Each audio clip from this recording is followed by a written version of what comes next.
This is a special presentation brought to you by the Kings of Sport Network. You are now down with the Kings.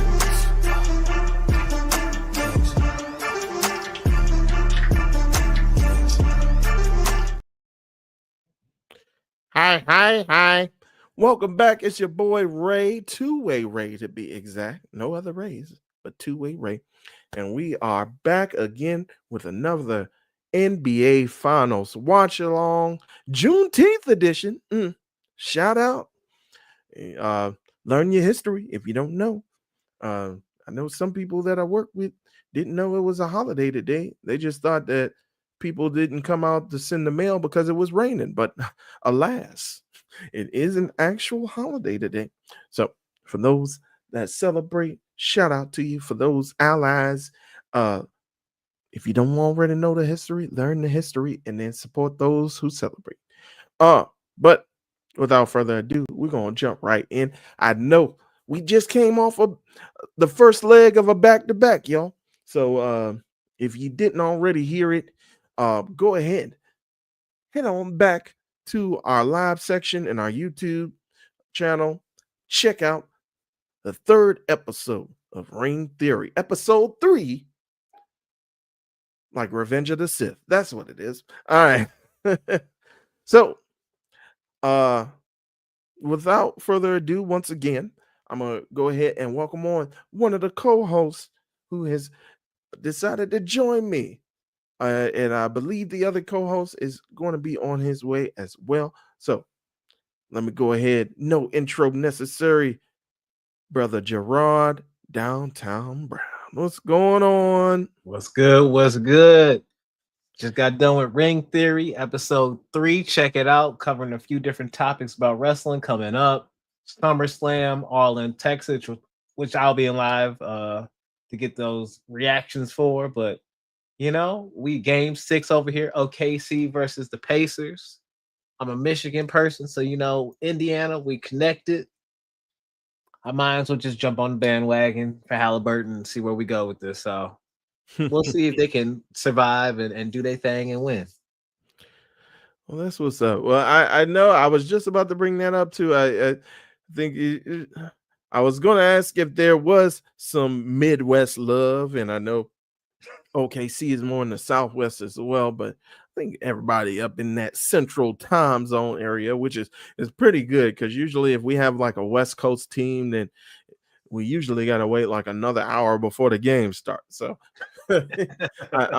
I'm glad they're in reasonable time zones that we could watch it. So have you been keeping up with the NBA finals lately, brother Jerron? Through highlight packages and clips, but Gotcha. Nothing grander or bigger outside of that for the purpose of I've been moving. And so I haven't been playing games like that.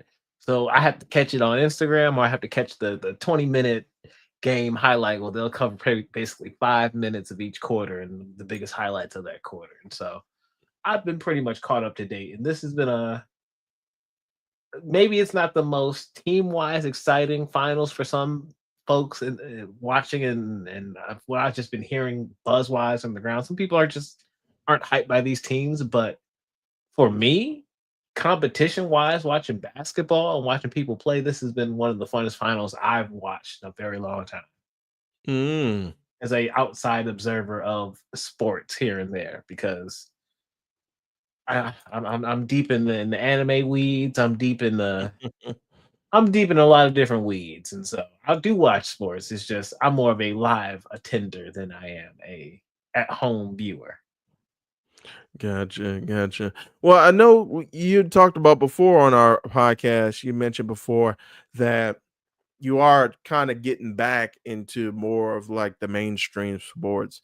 So what kind of spurred that choice or that decision to try to get back into following like football? I know with you being in Michigan, uh you've been following. Let me stop this. Making noise in the background. You've been following your Detroit Lions. So, Mhm. what how has that been getting you back into the thick of things as far as being more of a casual sports fan once again? The Lions was a great way to help build some entertainment and sitting down and watching games, which is something just hard for me. I've never understood what football. Like, I understood football's basics. I've played football like in pickup style, but I've never been on a formal team, so I don't fully understand all the rules of football. And I mean American football, not soccer football, for my Right. international folks who might be listening in. But um, I I don't know. I just had a disconnect with sports at a certain point. After my Pistons started taking too many L's, it just got harder to watch. And I never got into the Lions because if you're a historic Lions fan, prior to these last couple of years, we we were kind of in the doldrums here. Mhm. So I don't know. I didn't have a disconnect in the Tigers. It's cool to see them live. I can care less about baseball. So, but I don't know, being a live attender, going to J. Cole's off-season concert did something to my spirit that in 2021, between that and the pandemic, I think wanting to go to live shows, period, I wasn't the biggest live game attender. But like the one fight that LeBron was in with the Pistons, I was there live for that. Mm. Where a couple bows was thrown. Oh, yeah. It's like I've been at a couple of different things, but I haven't been to a lot of games and shows. But now because of that and going through schools as well, working with students and programming and taking them to events and getting to go for free, I'm like, okay, I'll pay for this. This is a fun date night. This is a fun thing to take my mom to because she just wants to get out and go be adventurous. It's a fun thing to go to friends with, and so now I want to feel educated when I go to the games. I don't want to just be this novice, like, oh, I'm just here for the energy. I actually want to know what I'm watching now. So that's what I think has really spurred that interest in me getting back into sports is I know so much about wrestling when I go to a wrestling show that I get what's going on. I want to feel that same confidence in going to a football game or in I know basketball, but I want to feel that same confidence in going to a Wings game, a hockey game, if you will. So Mhm. been diving into sports a lot more in the last 2.5 years. And it's also been building some Detroit pride that gets me off some other people's bandwagons, Nice. so, like Nice. Golden State. Because I was on the Golden State bandwagon for a hot minute. Yeah, yeah. Oh, not a bad bandwagon to be on, and trust me, I totally understand when your team has been in the doldrums for years, if not decades, uh, and it's good to see uh that team finally rise above the ashes. So I am in perfect agreement, even though my team may have done that at the expense of your team this I was about to say, how particular dare year, you? but Because we are those ashes I you were didn't rising mean over. but you talk about enjoying the game with friends. Well, we got another friend joining us, your tag team partner on Ring Theory. Let's go ahead and welcome on. I'm about to call a main event. I think you may have earned the title main event because I think your namesake may now be the upper mid card main Oh, event. dang. Jay Lacey, come on now. Oh, Yes, sir. Yes, sir. ice What's going on, cold. At fellas? least in my eyes. Don't tell What's Nate I good, said man? that. No, I don't think I got the authority to bestow that title upon you just yet. But It's all You got good. the It's all good. Lexus. It's a secret between friends. We good. yeah, You got the Lexus. You got to have some type of authority. I Exactly. know. I know. The Now, rest of us Jay, walking. You got the Lexus, got the gas car, bro. You good. eh, I ain't got a bus pass yet. I'm trying to get the bus pass. Man, they just Jay, sent me a have you box of been? Heelys. That's all I got, man. At least you're rolling somewhere, homie. Exactly. It's better to be a stationary somewhere. Mhm. Uh, That's what's up. Brother Jay, have you been keeping up? I know Brother Gerard said he's been keeping up through the highlights, which is understandable. That's mainly how I keep up with wrestling, to be honest. Mhm. But have you been keeping up with the finals, and what have you been thinking of them so far? Yeah, despite what the ratings may show you, I think there's a lot of good basketball being played. Yeah. Um, I know because we're not dealing with major markets. Um, the viewership tends to be down, but this is some good high level basketball that's being played outside the blowout that was in game two. But yeah, I am a sports junkie outside of hockey. I don't understand hockey. Um, other than that, I do follow a lot of sports, basketball being one of them. But yeah, I do enjoy the finals. I've watched the entire season.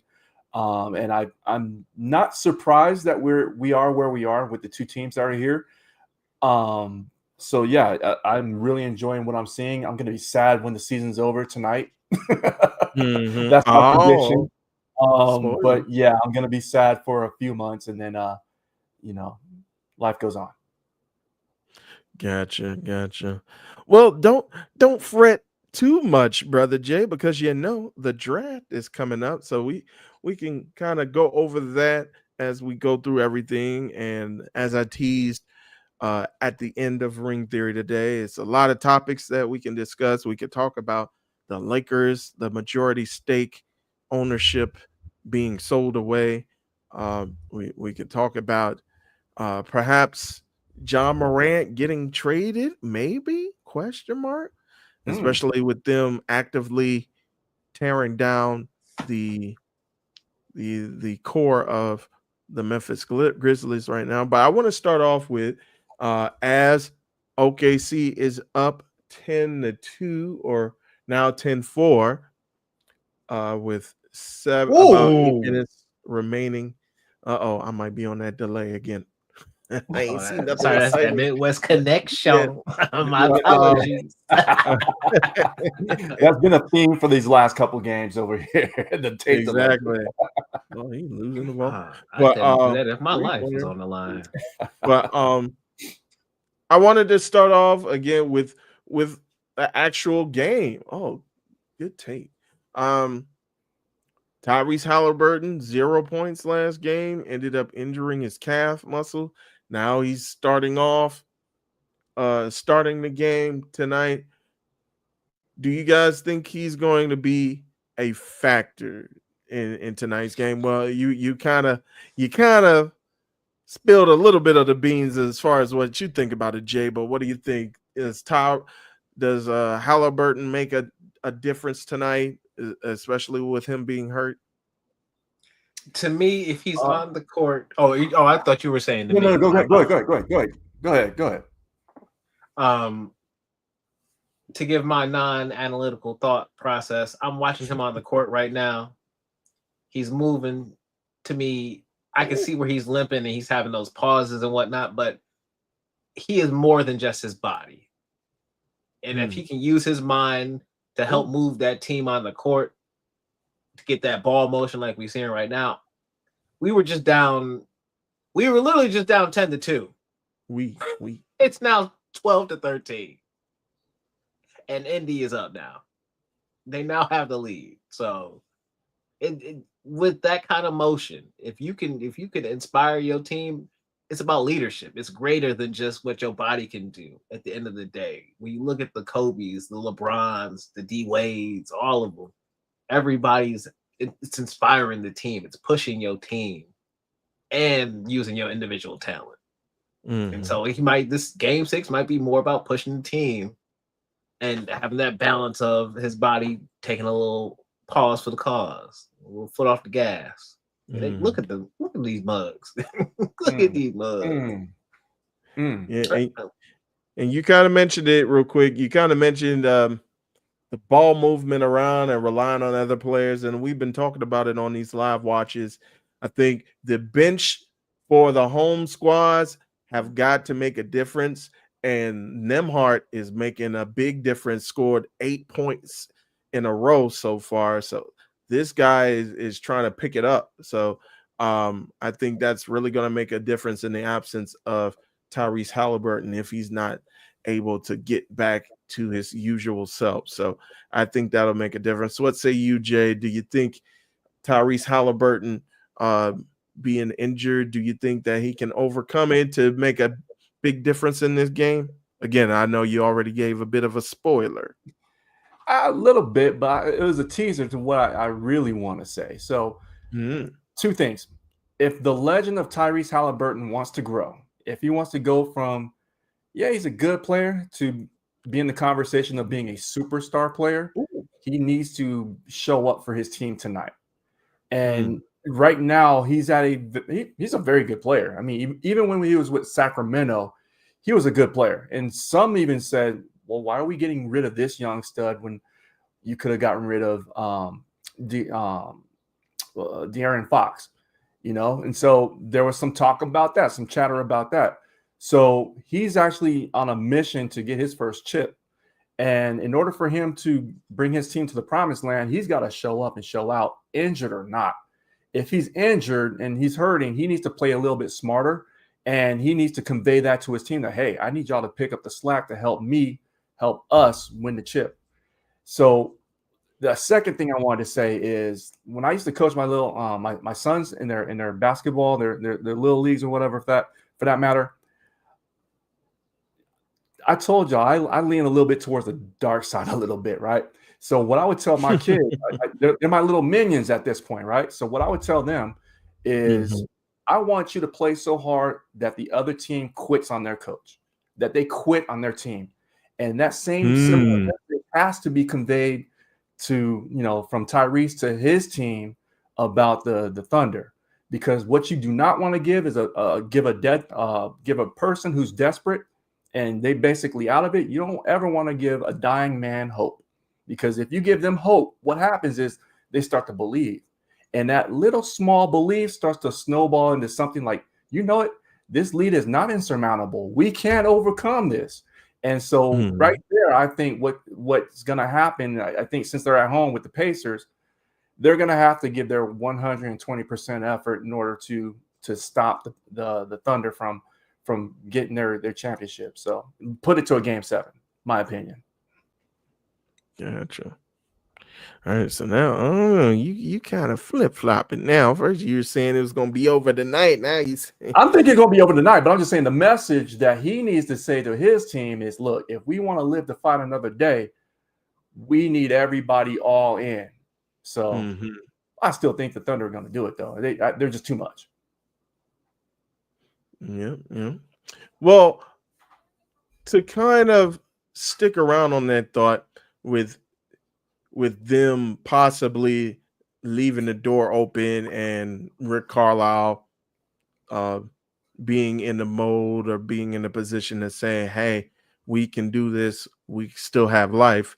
Do you think, especially with the performance that OKC has expressed or has had throughout the regular season and throughout most of these playoffs, where they've just been blowing people out and just scoring a bunch of points and racking up a bunch of points? I believe they said throughout this postseason they scored at least 12,000 points, which is the most scored in a postseason, I believe.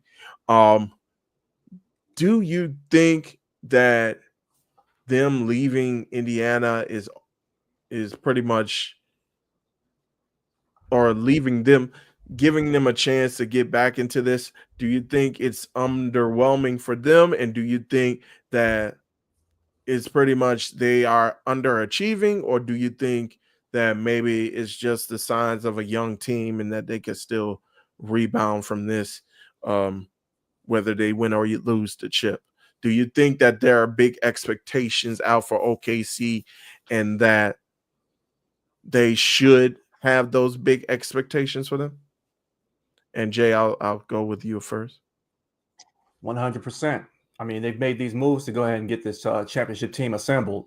And I think it came together rather quickly because, I mean, their team is super young, but they started adding pieces like Alex Caruso, a defensive Mhm. stopper who's that's what he does. He just shows up and he shows out and he's consistent. You got young star like SGA. That was the first domino to fall in place for them, was acquiring SGA, and then Yeah. draft well and get a Chet Holmgren, who I have a lot of. I have a lot coming out of college. I have a lot of stock going into him, and I think he was supposed to, aside from his first year being injured, I think he's developing into a good forward, and he's going to be a good option.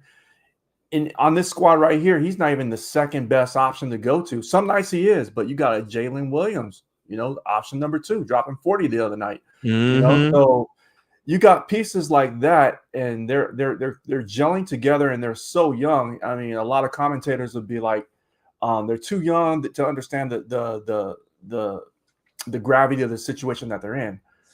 And I look at it as like, look, that's cool, because if you don't know, you don't know. Just go out and win. And that's what I'm thinking that this OKC squad is going to do. And their general management team has built this. And I thought, honestly, going into this regular season, they were about a year or two off, a move or two off to be in this position. But obviously, they proved me and a lot of other people wrong. So that's why I have them winning. And again, if the Pacers end up going to Game 7, they end up winning the championship too. I think they had this vision in mind. Again, I'm not surprised to see exactly where we are with these two squads, but I think that the level of urgency that OKC has to display and show tonight to get it over with now, especially away, man, that's what dynasties are made of.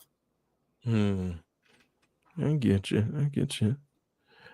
My brother Gerard, like you mentioned, you're casually getting back into the NBA. So I'm pretty sure you're aware of like the big name teams like the Lakers, like the Celtics, like Golden State. Like where, first of all, has OKC or Indiana? I know you mentioned since Indiana is close to Michigan, that you've been hearing a bit about them, but have you really been taking stock into either team throughout the season? Have you been keeping an eye on them? Have you been hearing things from other folks about either team? I've had a buzz for Indiana for a while because I have a friend who's down there who lives in the area, and she just will not stop raving about the Mugs. And she ain't never talked about basketball before living down there, but it's just different down here. Whatever. So I partially hate on the Pacers and send hateful information about the Pacers at different time periods just to upset her, just to get just to be that friend, because that's what true friends do. But that's what friends with that said, I'm on her side with this one.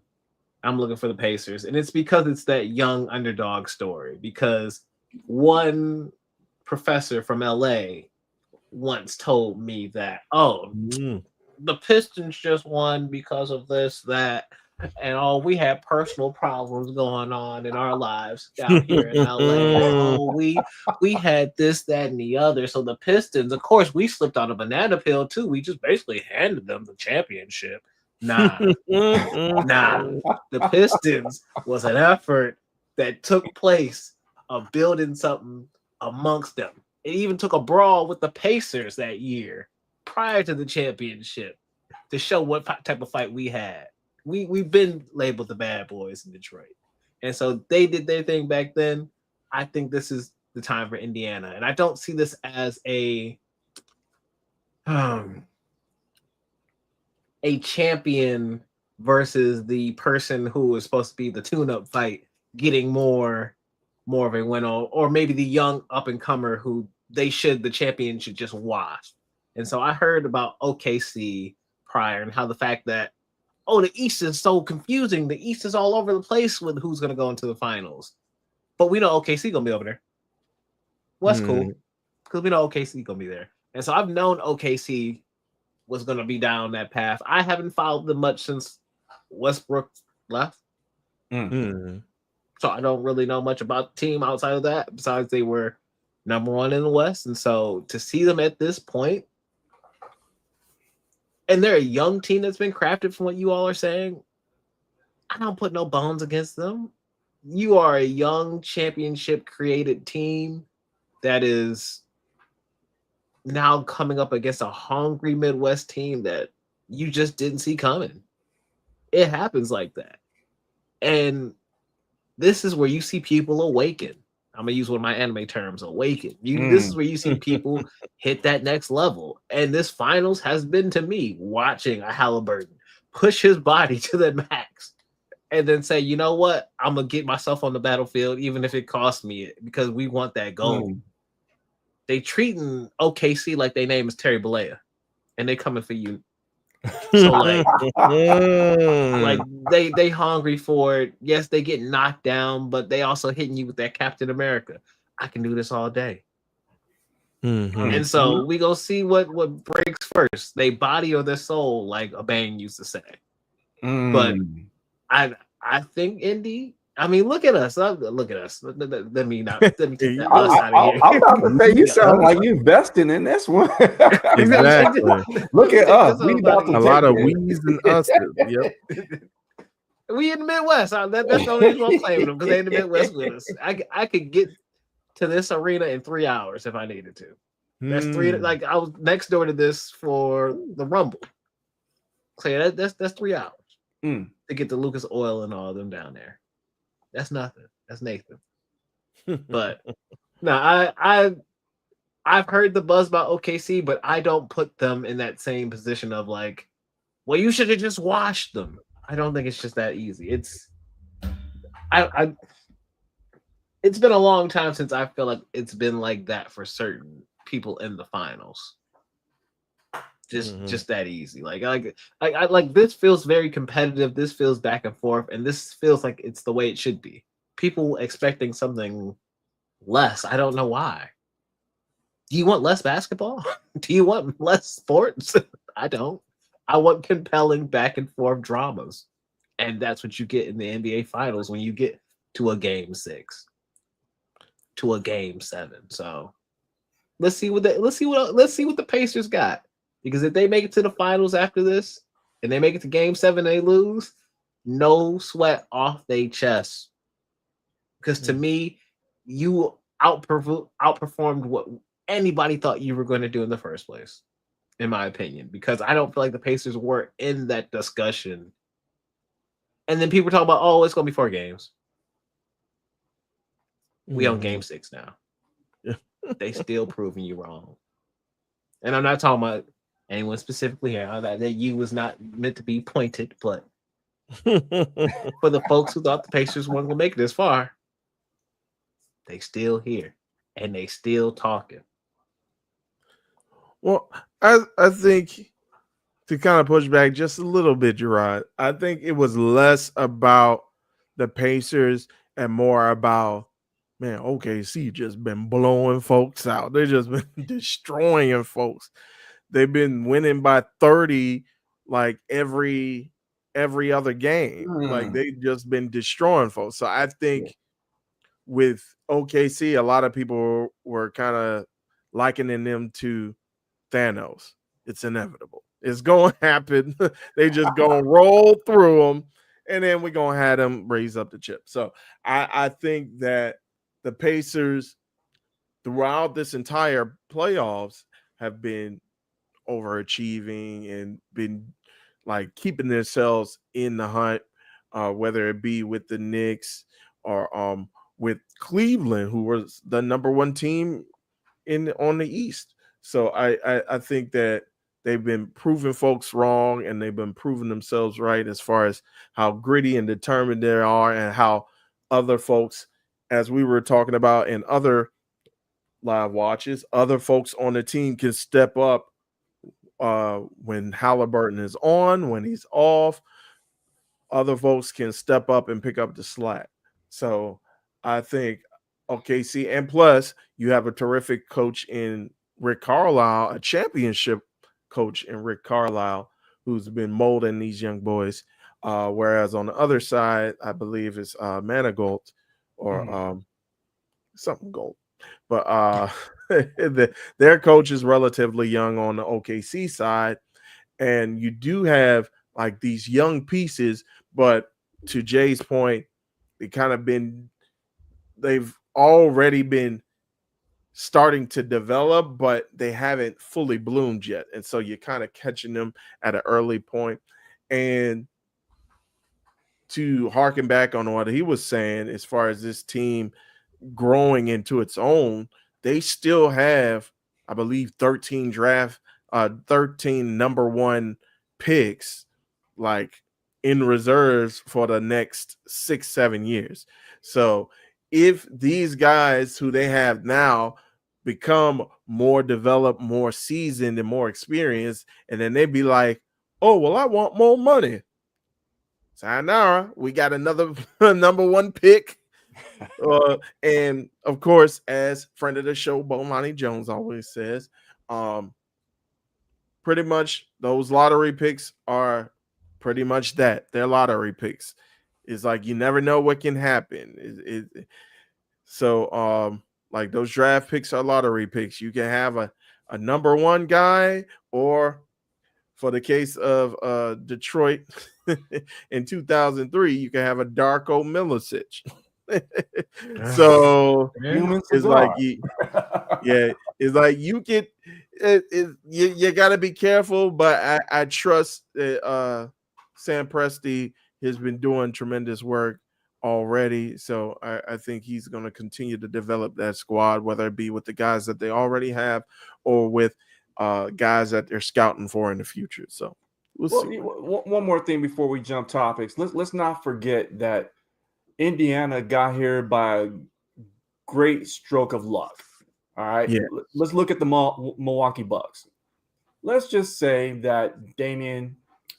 Oh my gosh. Name just Giannis? no. Damian Lillard. Lillard, yeah. Yeah, Lillard doesn't get Lillard, injured. Yeah, I don't know why Damian Stoudemire just came to mind, but I was going way too far back in the archives. Yeah. But yeah, Damian Lillard. Let's just say he doesn't get injured. You know what I'm saying? Do you think they get bounced out in the first round? You know, you mentioned the Cavaliers.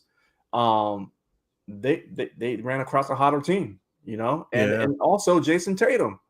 If Jason Tatum doesn't rupture his Achilles, that could be a whole different story right there. So, I mean, if a series of unfortunate events had to happen in order for Indiana to get where they are, not saying that they wouldn't have got here eventually, but the road to the finals for them was a little bit easier because of those things that transpired. Oklahoma City, they had a tough road as well too, but I mean, the Nuggets did something asinine, like firing their head coach 2 weeks before the playoffs. Yeah. You know what I'm saying? So that kind of, you know, sets things in motion like, yo, what's really happening in Denver? You know, so all these things had to happen, you know, for us to get to where we are right now. And so, again, not to take anything away from both teams to be like Rasheed Wallace, both teams playing hard. But I think right now, and you're seeing it right now at the end of the quarter, Thunder down by 3. That's it. So the Pacers have to defend home court, and if they get past that, have to go away, and they have to bring that same energy, if not more energy, to go into Game 7. So I don't know if they can do it, you know, but I'm going to sit back, grab my popcorn, and watch them do it if they can. Gotcha. Well, regardless of what happens, we know it's going to be a very exciting game. It's already exciting, like you mentioned. Pacers holding on to a 3-point lead at the end of the first quarter. So, and let me go ahead while I'm looking at. Oh, okay. So, Brother Gerard stepped out, but he'll be back. I guess I'll go ahead and ask you then, Brother Jay. So, if we get through this game, you already mentioned, you're already thinking, OKC in 6, they're closing out tonight. So, we do have, as I mentioned before, we do have the draft coming up. And with the number one pick is the Dallas Mavericks. So, we mentioned OKC developing through the draft. Now we got other teams who are looking to do the same and to be in OKC's shoes. So, what do you think is going to be the big story out of this coming draft? I believe it happens next week. What's going to be the big story? Of course, Cooper Flag is projected to go number 1. Mm-hmm. Do you think that there's going to be any changes from that? Do you think someone might trade the pick? Do you think Dallas might trade the pick? Like, what are some surprises, or what are some things that you think is going? What's your theory, brother? What's your court theory? Going to hoop theory, I like that. Oh, I really think Dallas, again, a series of unfortunate events have led us to where we are right now. And I think Dallas having the number one pick, it's a no-brainer. They're going to pick up Cooper Flag. And I think he's going to develop into a superstar player. And I heard the term amongst my friends, a Luka Doncic Timu version edition, you know? hmm. So but the thing is, Cooper plays defense, you know, so I Mhm. think he's going to develop into an outstanding small forward slash shooting guard at this point. Once they get a healthy Kyrie Irving, who's recovering from his ruptured Achilles, and I think an aging Klay Thompson to help show him the ropes, and hopefully a healthy Anthony Davis as well too. And again, they've got two centers as well too to help. So I think they've got a good core to start with. I don't think they're trading. I think Cooper Flag is a highly talented player who's going to start. He's going to get thrown in the fire. So hopefully he contributes for them. But I don't see them trading, making a trade to because you don't want riots in Dallas because you saw the backlash when they made the trade for Luka. Traded Luka away from Dallas for Anthony Davis, and I don't think the front office wants that kind of smoke. Yeah. I think Nico Harris has been he has been public enemy number one, and they've been kind of throwing that brother under the bus, especially Jason Kidd. So, No um, doubt, no doubt. so you don't see any situation where Dallas tries to trade to get Giannis or to get KD. I know KD has been a name that's been bandied around to a lot of places, specifically to the New York Knicks. Like, you don't see anything happening that's not fishy, but kind of like something that we don't expect? I see if there's any movement with KD, it's probably going to be in Houston. Hmm. I see him going to Houston, or I honestly see Giannis staying put. And the reason being is that I don't think anyone has the assets that they're gonna put up.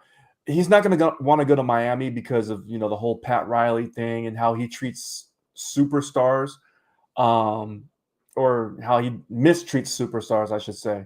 Yeah. At least that's what the reports are being relayed back. So I don't see anybody really going to Miami until he removes himself or he is removed. So that's out. But I think if they're gonna blow up Phoenix, I think KD's one of the pieces that goes into Houston, and he goes there, and I think Houston, spoiler alert, at least I'm calling it. I think they're gonna trade away Jalen Green, Oh. and that's my guy. I like Jalen Green. I've seen him play. Matter of fact, he played up against my sons before, right? And he's got a smooth game, and I really think his days in Houston are limited at this point. But I wish that wherever he lands, he's going to be successful, and he's going to be a breakout superstar in waiting. So, um, but yeah, I think if there's going to be any movement, KD's going to Houston, man. In terms of any trades during the draft, I don't know that I don't see anybody outside the top 4 or 5 teams making any moves of significance. You see anything differently that I may not be keen to? Well, I'm I don't know, man. I think Milwaukee does want to move Giannis. If for anything, I mean, it's pretty much their plan to have Damian Lillard has kind of backfired. And is he going to be out for most of the next season as well, or is he so Yeah, expected to come? Yeah. yeah. So I'm hearing probably if not the entire next season because of when the injury took place, and so he's going to be gone for most of the season, if not all.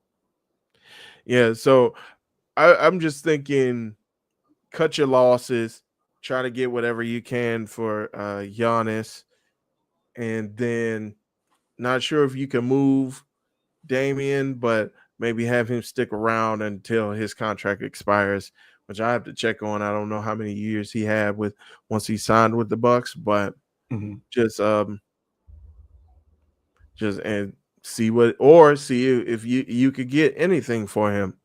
But I think his window of winning a championship is closing, especially the older that he gets. Um, like he was already pretty old for NBA standards, like early 30s when he got traded away from Portland. So now you Right. tack on 2 years and you tack on a big time injury. Yeah, he's got So another 2 years on his contract. another 2 years. Yeah, so So 26, 27 is when it ends, and it says that he'll be 36 when that expires. So, mm, so that means he's around 34 right now. So yeah. yeah, Yes, and the body doesn't heal as quickly as it usually does. So, like you said, if he has 2 years, and well, I was about to say, do NBA do they have contracts like the WWE where if you're hurt, then we can just prolong that? I don't know. I don't nah, know if that's it goes guaranteed like. money, man. They got a collective bargaining it. Oh yeah. they got a union behind them, so they ain't gonna let that slide. So, So they got one. So that means he's going to have 1 year then once he gets back healthy. mm-hmm. Yeah, I think they're going to try to That's move tough. him as well. I think they're going to tear it down. They already got rid of Chris. Was it Chris Middleton?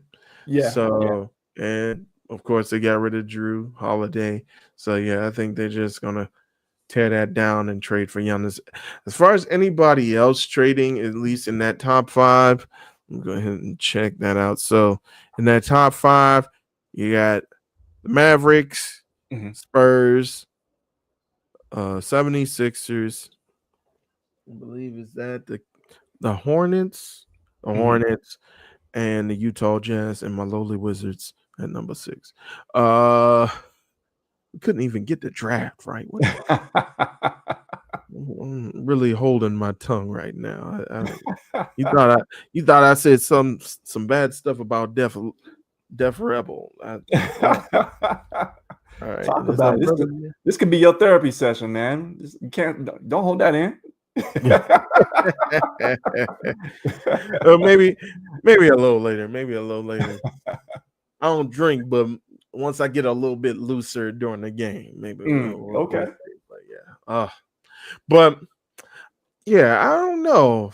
With those top five, um, as far as those top five at the draft, um, Yeah, I just don't see a monumental move being made, especially for the caliber of players we're talking about with the established Kevin Durant. M- m- maybe okay with Phoenix not being a lottery team, and they're probably going to dismantle that team anyway. Maybe KD gets dealt to San Antonio. You said they're picking number 3. They've got number number 3 pick. two, number Number two, 2. number Okay. two. Maybe, perhaps. I mean, I you've got heard an about aging that too. KD, and then that puts them. That would be very advantageous for San Antonio to make a move. That would be a ballsy move, honestly, if they were to do Mm, something like that.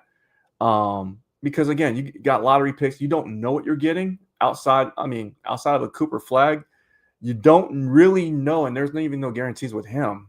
So that would be a very, very gutsy play on San Antonio's part to do that because they've already got a aging Chris Paul. You're mhm. gonna add a KD who's going to be a 36, 37. I think if I'm not mistaken. But you got a Wemby, you got a De'Aaron Fox, you got that Cat Castle who's lights out. So that would be a good move for them, San Antonio, if they were gonna make that play. But I don't know. I don't know. Outside of that, I don't see major moves being made. Well, I'm looking through, and let me go ahead and bring us back side by side.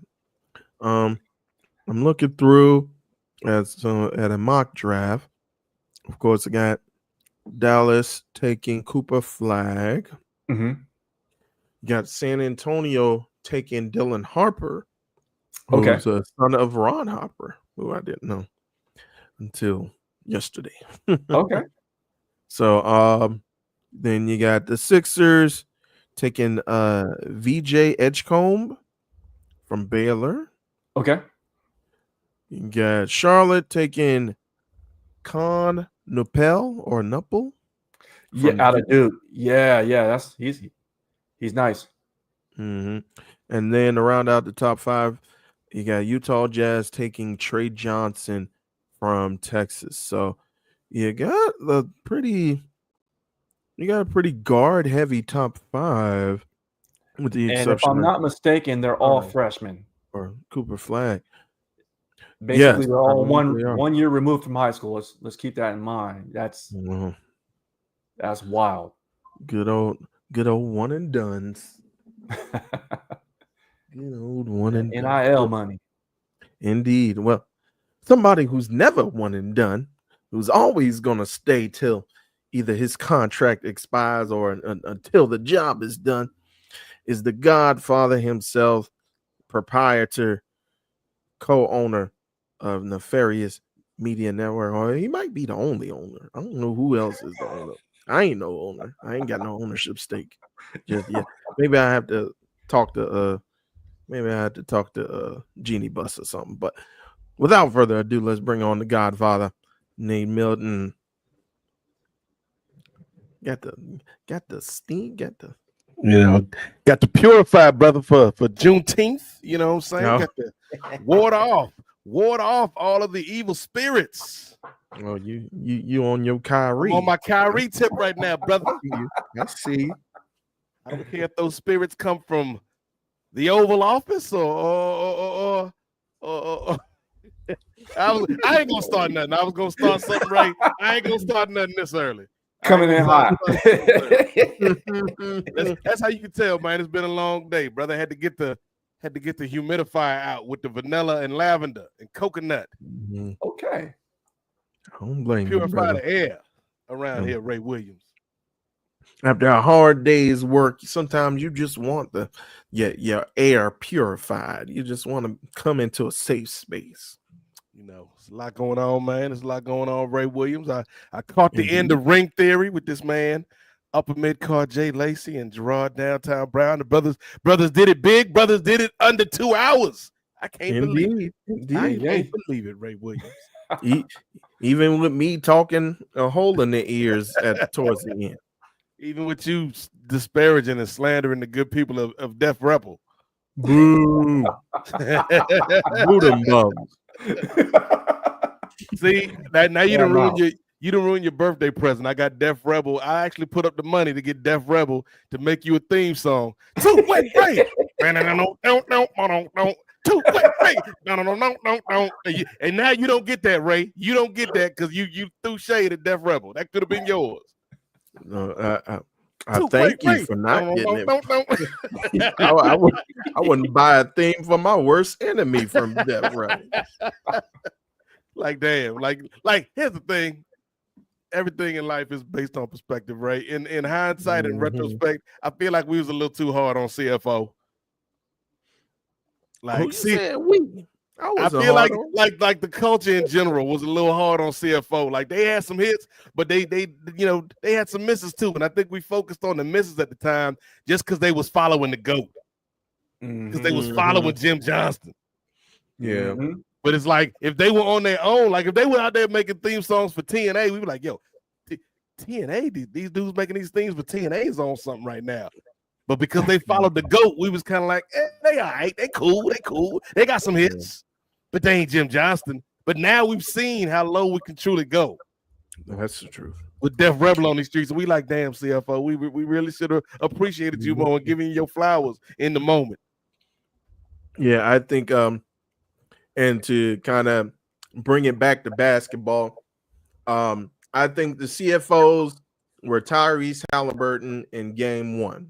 He was 6 of 13, but he was able to get that game winning shot. And I think that CFOs, I mean, They may have had some misses here and there, but when they needed to come down with a hit, like a Glorious or like a few of their other joints, like they would produce the banger every now and then. So when it counted. But I think conversely, Def Rebel is like Tyrese Halliburton from Game 5, where you just chucking up. You can't hit the broadside of a barn. What is going on? Does Def Rebel have any hits? They got any classics? Classics? No. I think Surge from TNA has a classic before Def Rebel. Oh my God. Surge was putting in work back in the day. I think he's like some, but then again he's got some okay. Yeah, because I think I know like he got a real country band to do the theme song like when he did the music video. But I want to say Surge is the one that came up with that James Storm joint. That joint was hitting for a little minute. Yeah. Long necks and rednecks. One of the few times the rednecks are welcome to the party. If I'm not mistaken, I think he did Scott Hall's theme song in TNA as well too. That one was like, at first when I heard it, I was like, okay, this sucks. But then I gave it a second listen. I'm like, no, this is pretty hard.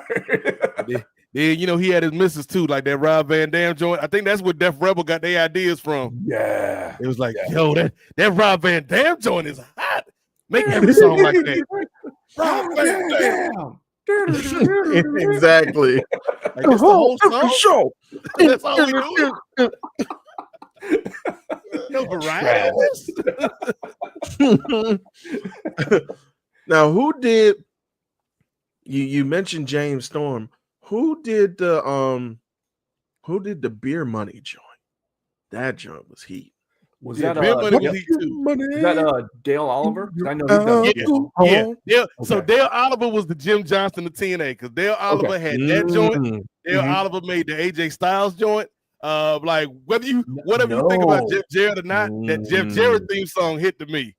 Talk about full circle. Grits did AJ Styles. Right. Yeah. Get ready to fly. Yeah, because they did it live in the Impact Zone one night. Yeah, I remember that. I was like, this is for a very specific audience. Yeah, indeed. If you love Outkast, you'll love the Grits. That's not how comparisons work. The inverse may be true. If you love Outkast, you'll love if you love Grits, you'll love Outkast. That may be true. I found very few people that love Outkast love the Grits. Like I love Outkast. I like the Grits. They're cool. Yeah. They have some hits. I got a couple Grit songs on the rotation on Spotify, but I don't love them. I don't have not one full Grits album, not even the greatest hits, saved on my playlist, Ray. Not my playlist. But I can name one album. It's a double album. Dichotomy 1 and 2. That's it. Yeah. That's it. Like I got albums from people I might have to start taking off the rotation. Like I got all these DC Talk records after hearing about your boy. It's like, like you know what? I had to put you on the R. Kelly list for a while, cuz. Oh, one of the DC Talk boys on there? Yeah, it was. We talked about it in the group chat the other day, Ray. I don't know if you Googled it. I think Jarek did. No. Somebody mentioned it. Yeah, that one. it might have been Gerard that Googled it, but yeah, Michael Tate from the DC Talk, the titular Negro of Two Honks and a Negro from the Two Honks. Yeah. I asked somebody, but I didn't ask Google. Yeah, man. Yeah, man. Yeah, man. And you know the crazy thing I didn't know? That brother had a whole career after DC Talk. Like he ended up becoming the lead singer of the Newsboys, who was like, Mm-hmm. I was like, whoa. And then I started reading all the articles and stuff about the allegations. I'm like, oh, this brother. Uh-oh. Not supposed to be laying hands on folks like that. Nope. Oh no. I was like, damn, you done fucked up all the DC Talk songs. Now, player, I can't even go back and listen to them the same. How about what if I stumble? What if I fall? You did. Mm-hmm. Oh, you did. Multiple times, sir. Repeated offender. Mm. Oh, What will Lord. people think when they know that I'm a Jesus freak? What will people think when they know you a freak? In A freak general, freak. like That- take that's the what general. Jesus out, right? What people think People that you ain't have had a nothing to freak do with freak. that player. Mhm. So what were you having? Jesus freak offs? I don't know what you were.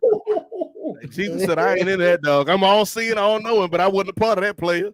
Keep my name out your mouth. Exactly.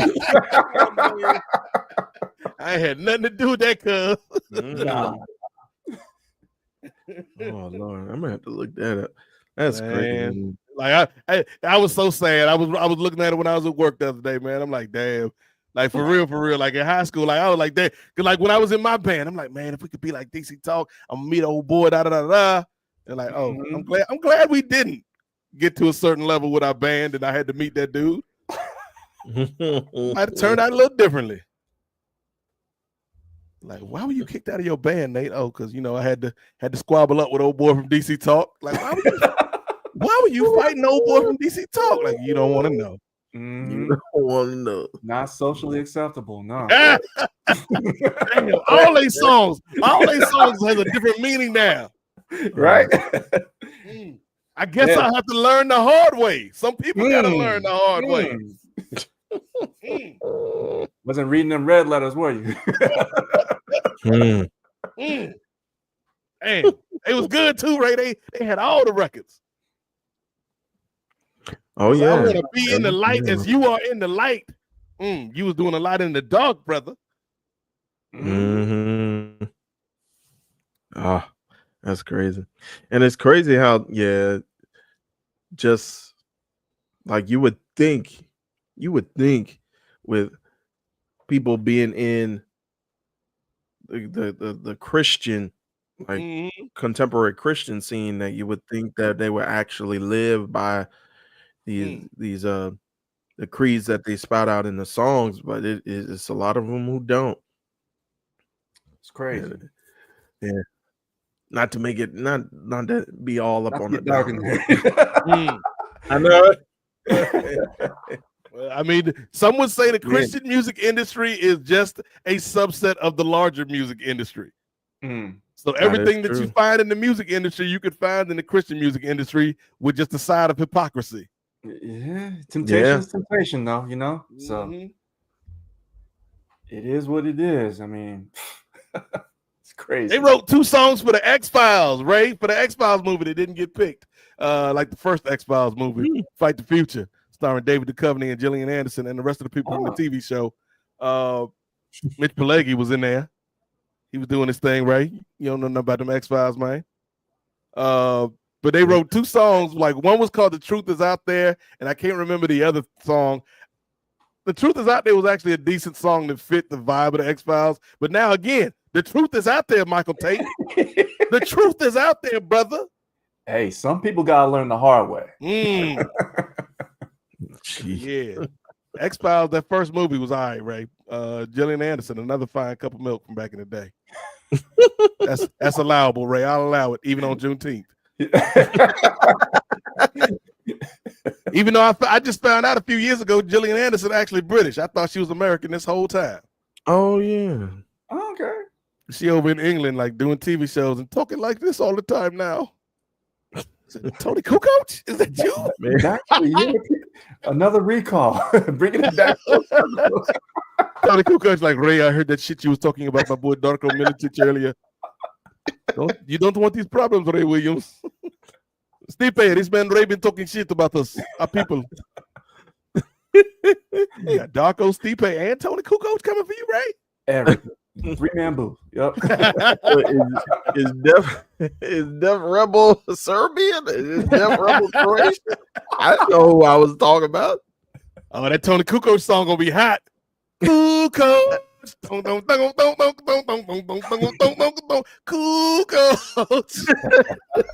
Like, I don't even know what genre this is. It's Def Rebel. It's its own genre. It's just Def Rebel, yeah.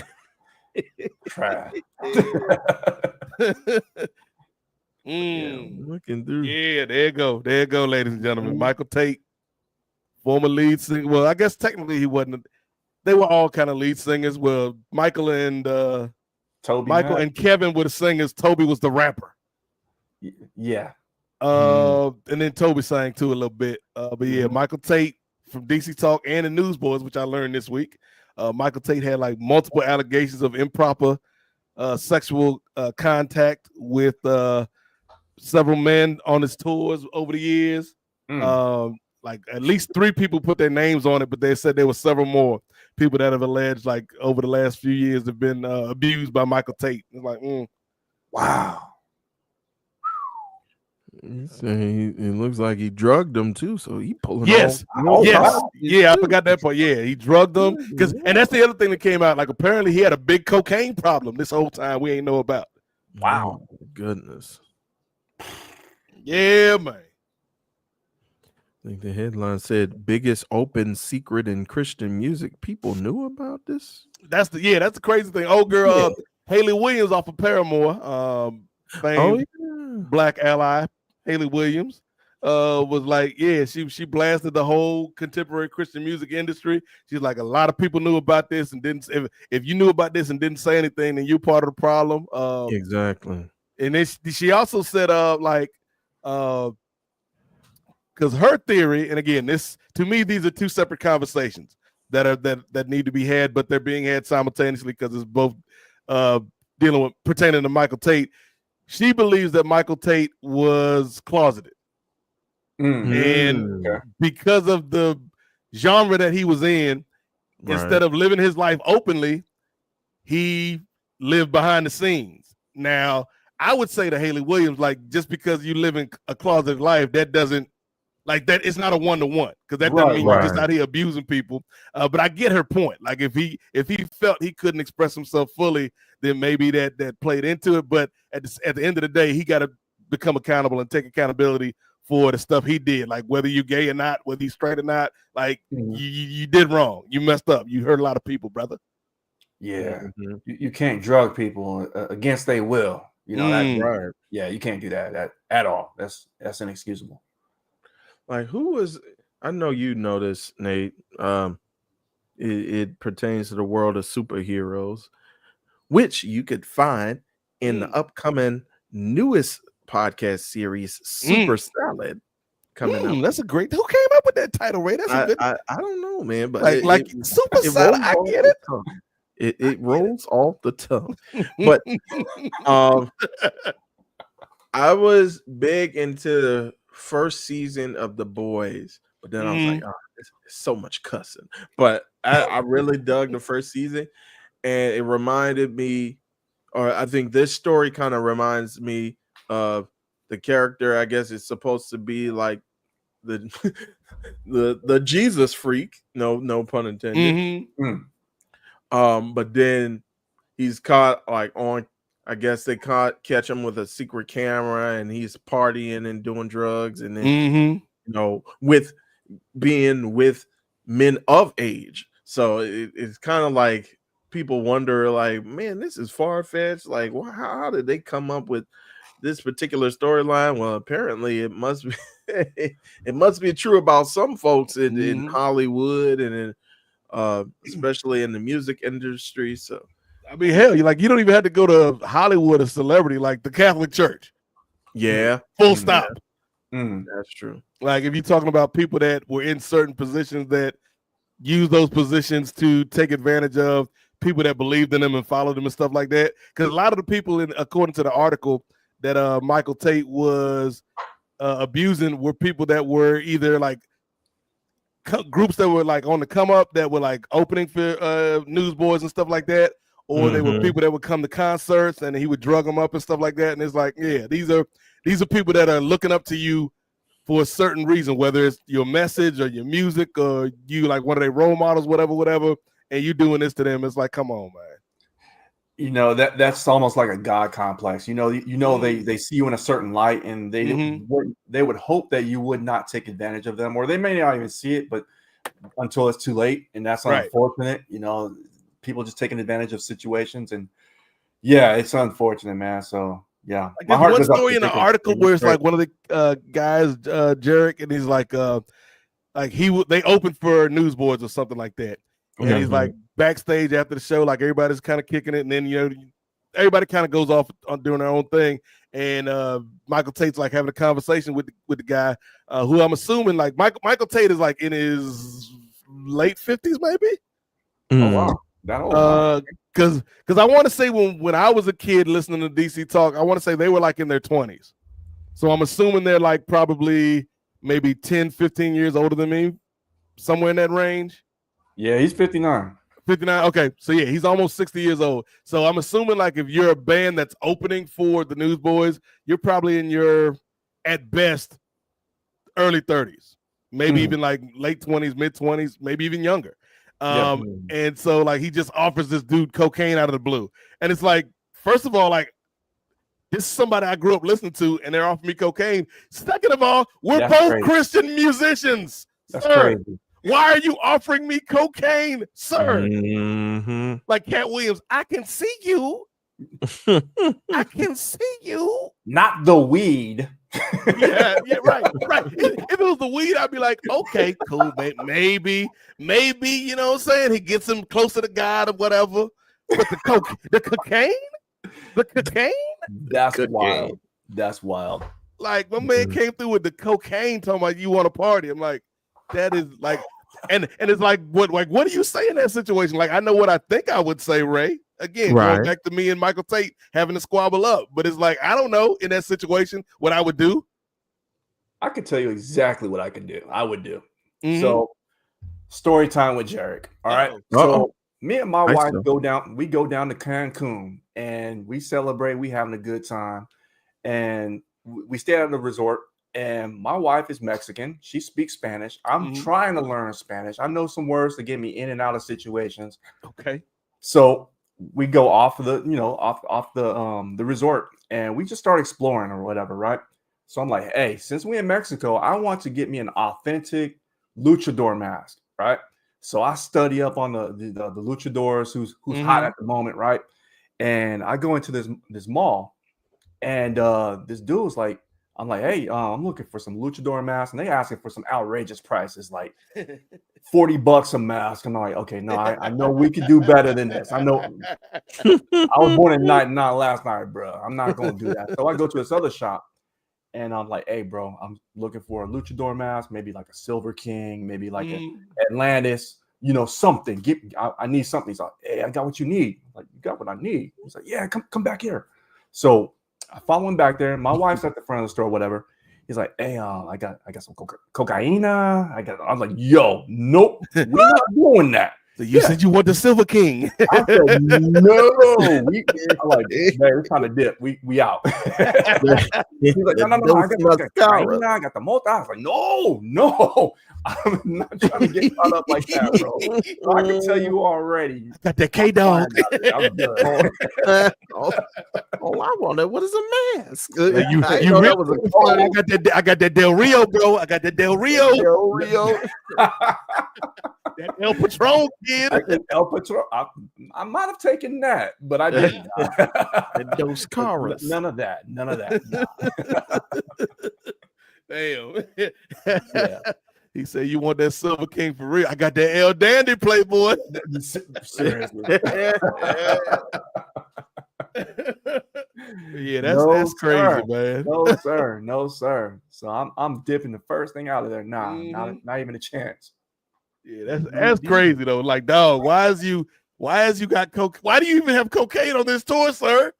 First of all, why are you asking me? Is this a test? No, I'm good. Is this a test? Right? Are you trying to? Have you been See sent to me? No, I've seen movies like this before. I'm cool. Like, that's insane. Yeah, like, yeah, and apparently this went on for years. So it's like, come on, man. Right. Yeah, that's crazy.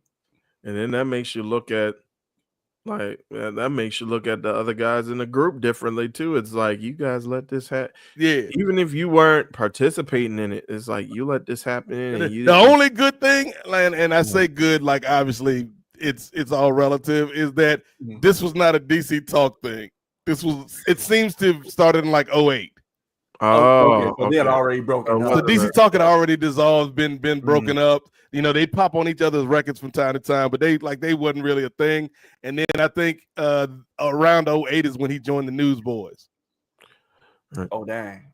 I think I'm reading a report from CBN, so take that with a grain of salt. Good old Christian Broadcasting Network. They doing their reporting though.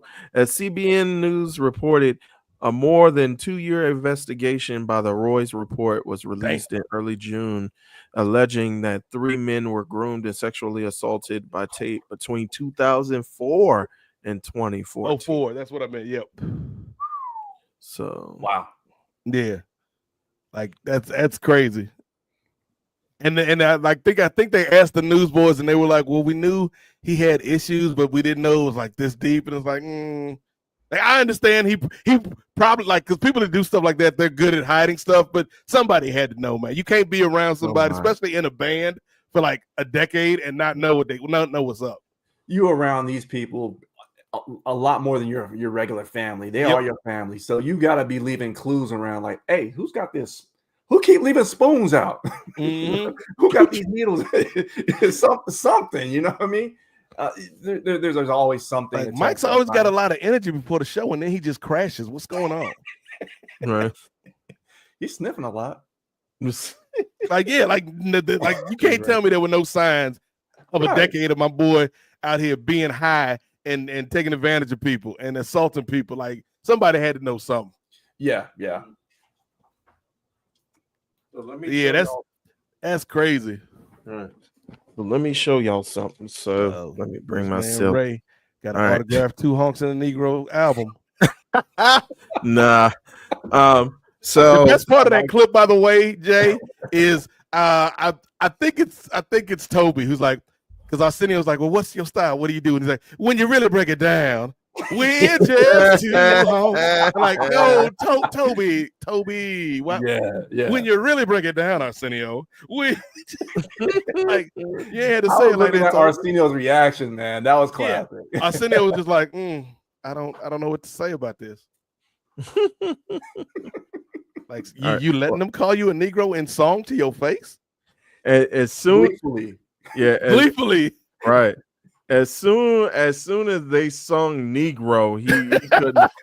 he just bust out like spontaneous combusted the first time he heard the Negro part of 2 Honks. And the sad part is they was putting their whole soul into that one. We're just 2 Honks and a Negro. Like, yo, Lord. I was like, oh, hitting that roll, that run on. Like, oh yeah. But so what you got, Ray? Well, I wanted to show something. So we listen and we don't judge. So I got this. We my can mother, do both. Highly my mother concerning. gave me this thing. So it's this thing, and I was just like, okay. And in it is a vial of oil. Not the not the what is that movie with Sarah Michelle Gellar? Not the the Cruel Intentions. Not the Cruel Intentions, Ray. You got the Cruel Intentions.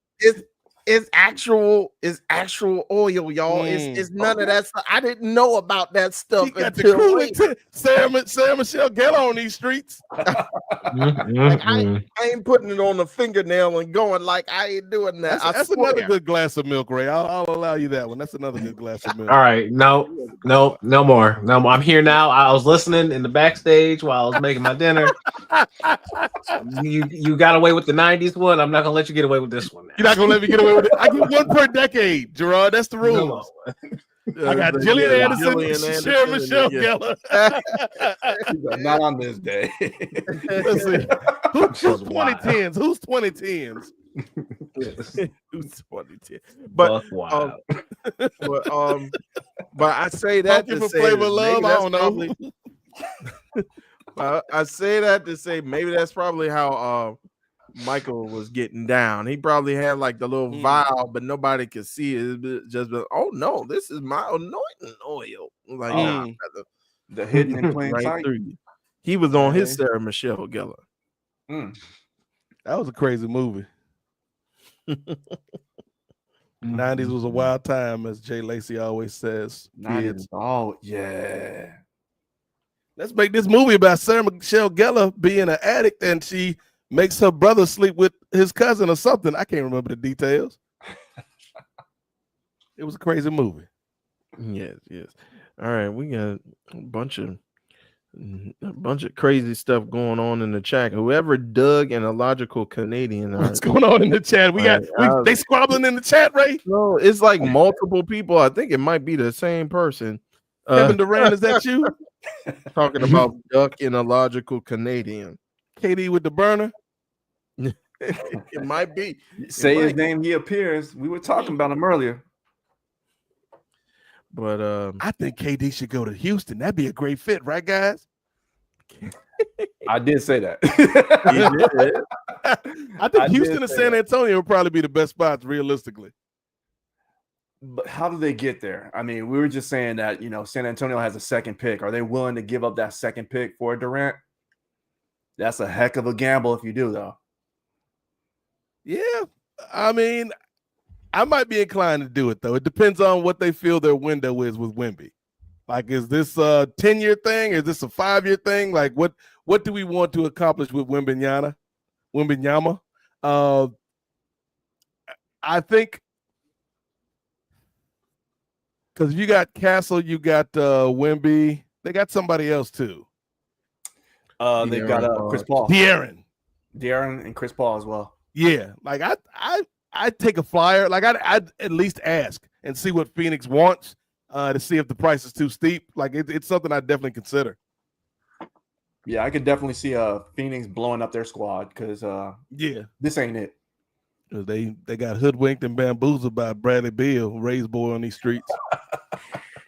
Like we thought we was getting you away from the Wizards, but you brought the Wizards to us.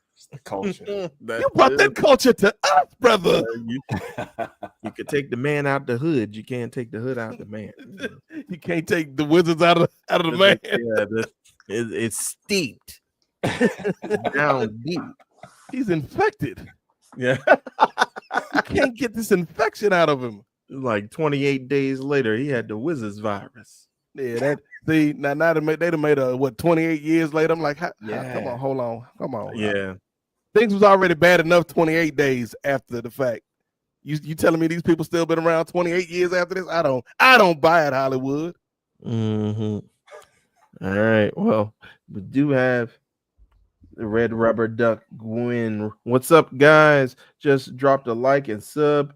Okay. Pretty good game thus far. But let's see if the Thunder can wake up. All right. We got two people on this panel who already thought that the Thunder were going to take it in 6. Do you guys still stand by your prediction? You think they can overcome this 22-point deficit? The insurmountable 22? Is it insurmountable, Ray? I mean, it's still halftime. It could be surmounted. We don't know. Semi-surmountable. Now, I think the first 5 minutes of the third quarter is going to tell the story. Because I think not only for what the Thunder do when they come out of the locker room, but now we see Halliburton. How does Halliburton come out here in the second half? Because I think that first half he was playing a lot on adrenaline, and that can get you through a lot. Yeah. Now you had to sit for like 15, 20 minutes. Mm-hmm. And the body's like, oh, we wasn't supposed to be doing this, though. We probably should have been resting up a little bit. Now the body's like, oh, I'm aching now. So we'll see if he comes out with the same type of performance. But yeah, I've been impressed with what the Pacers have done. Like they didn't roll over. Now the question is, can the Thunder, like, do you? Because here's the thing, Ray. I think either way the Thunder is winning this series. Because if they go back to OKC, it's a wrap. But the question is, like, what are you going to show me, OKC? Are you going to take this? Are you going to take the title? To be the man, you got to beat the man, Ray Williams. Right. That's a saying I just came up with, brother. We're going to see if OKC can take it. But yeah, I think the Thunder have the Pacers have executed their game plan to perfection, Jay. But this is the NBA. Like we know people go on runs all the time. So we'll see. We'll see if they can hold off what I'm sure is going to be like a furious charge from Oklahoma in this second half. What say you, Jay? You sticking with your prediction? Yeah, I'm standing on my word right there, man. I really think that, to what Nate was saying, coming out of halftime, let's see how much the Thunder chip away at the lead. And again, going back to my analogy, what you don't give a dying man is hope. And if you can go ahead and just squash any type of belief that the Pacers can actually close this game out, the better, or the sooner they can do that, the better the outcome for Thunder. So I'm waiting to see how they come out and actually how they finish the game. I mean, they're playing, but I mean, the Pacers, I think they're playing off emotion. And if you're playing off emotion, that takes a lot more energy. And so if you're not just playing your game and playing at your pace, that's a bad pun.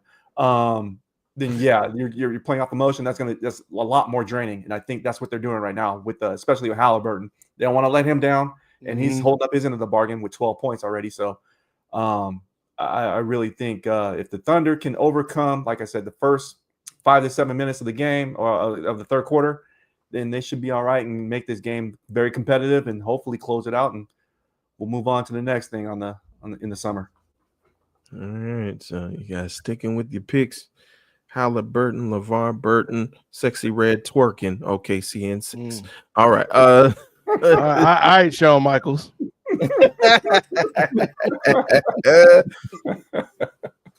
Now, Gerard, I don't even think I got a chance to ask you what do you think about this series? Do you think it's going 7, or do you think Indiana? You asked me. You got to remember, it's the dream, baby. We going all the way 7.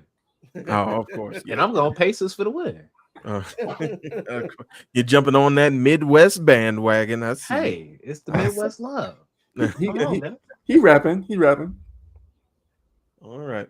Well, we kind of went a little bit over the draft before you came in, Brother Nate. Do you see any surprises happening with the draft? I mean, you mean Cooper Flag coming to save the NBA? Yeah. The Third Reich of the White Hope in Dallas. Yes. You know, he just been watching Caitlin Clark taking notes. So this is how you do this. Okay. Okay. He just needs a thug like Sophie Cunningham to watch his back. Right, bro. When those clips came out, like, first off, I'm like, where everybody at? Where keep that same energy. If we're gonna have that stuff with Angel Reese, like, come on now, these thugs, they need a father in the home. What's going on? What about white on white crime? You talking about Angel Reese? What about white on white crime? You got the girl JC Sheldon, who I had on my I had her on my team. I think I still got her on my team. So go ahead, goon your way up, JC Sheldon. And then Marina, Marina ready for a fight. Oh, she was a goon. She the definition of a goon. She stay ready to fight with the hard shoulder check, the chest. Give me a reason. Blindsider. Now I'm gonna tell you what be killing me about Caitlin. Like, obviously we love Caitlin, man. She a dog, but Caitlin stay flopping. She do be flopping. Now I don't blame her for the Marina Mabry because she hit in the face. Hell. Yeah, it's like she was kind of taken off guard, but yeah, even the actor that yeah, I'm telling you, when Caitlin Clark make this switch to the WWE, woo, them acting skills, them selling skills is on point. Oh, you know what? They need to. We were just talking about the DLC. Maybe they had that fourth slot open up for the WNBA and had Caitlin Clark out there. Who knows? They're gonna put Caitlin and Angel in, and I just don't want to see that because I'm scared of the commentary, Jay. I'm scared of the commentary. It's like this Michael Cole, this thug Angel Reese is vandalizing and brutalizing the American hero, Caitlin. Like, Cole, why is you reading these lines, brother? You don't need this in the video game, sir. I want to see when people are like streaming it on Twitch and they leave like Angel Reese with no player. Like they put her on the second player, but the controller stays still. Ain't nobody using it. And then they just beat down on Angel Reese. See, that's what I'm afraid to see. You mean the reverse Hulk Hogan thing that you're just describing? Yeah. Right. Shout out to Angel Reese for trademarking. I don't know if she got it, but I know she filed for it. The trademark for Me Bounds. Oh yeah. Okay. Everybody, like all them idiots online, was making fun of her getting her own rebounds. Like, oh, all she does is get me bounds, and she was like, "Oh, that's cute. I like that. Let me file a trademark for it." Like, okay, Angel gonna find her way to a bag somewhere. Mm-hmm. Buy you Barbie. Go ahead, get your bag. I think she said. I think it was like a I don't know if it was an Instagram live or something. She was like, "Me bounce, she bounce, they bounce, he bounce. It's mine. Whatever comes off that rim is mine." I like that. Go ahead and tell them.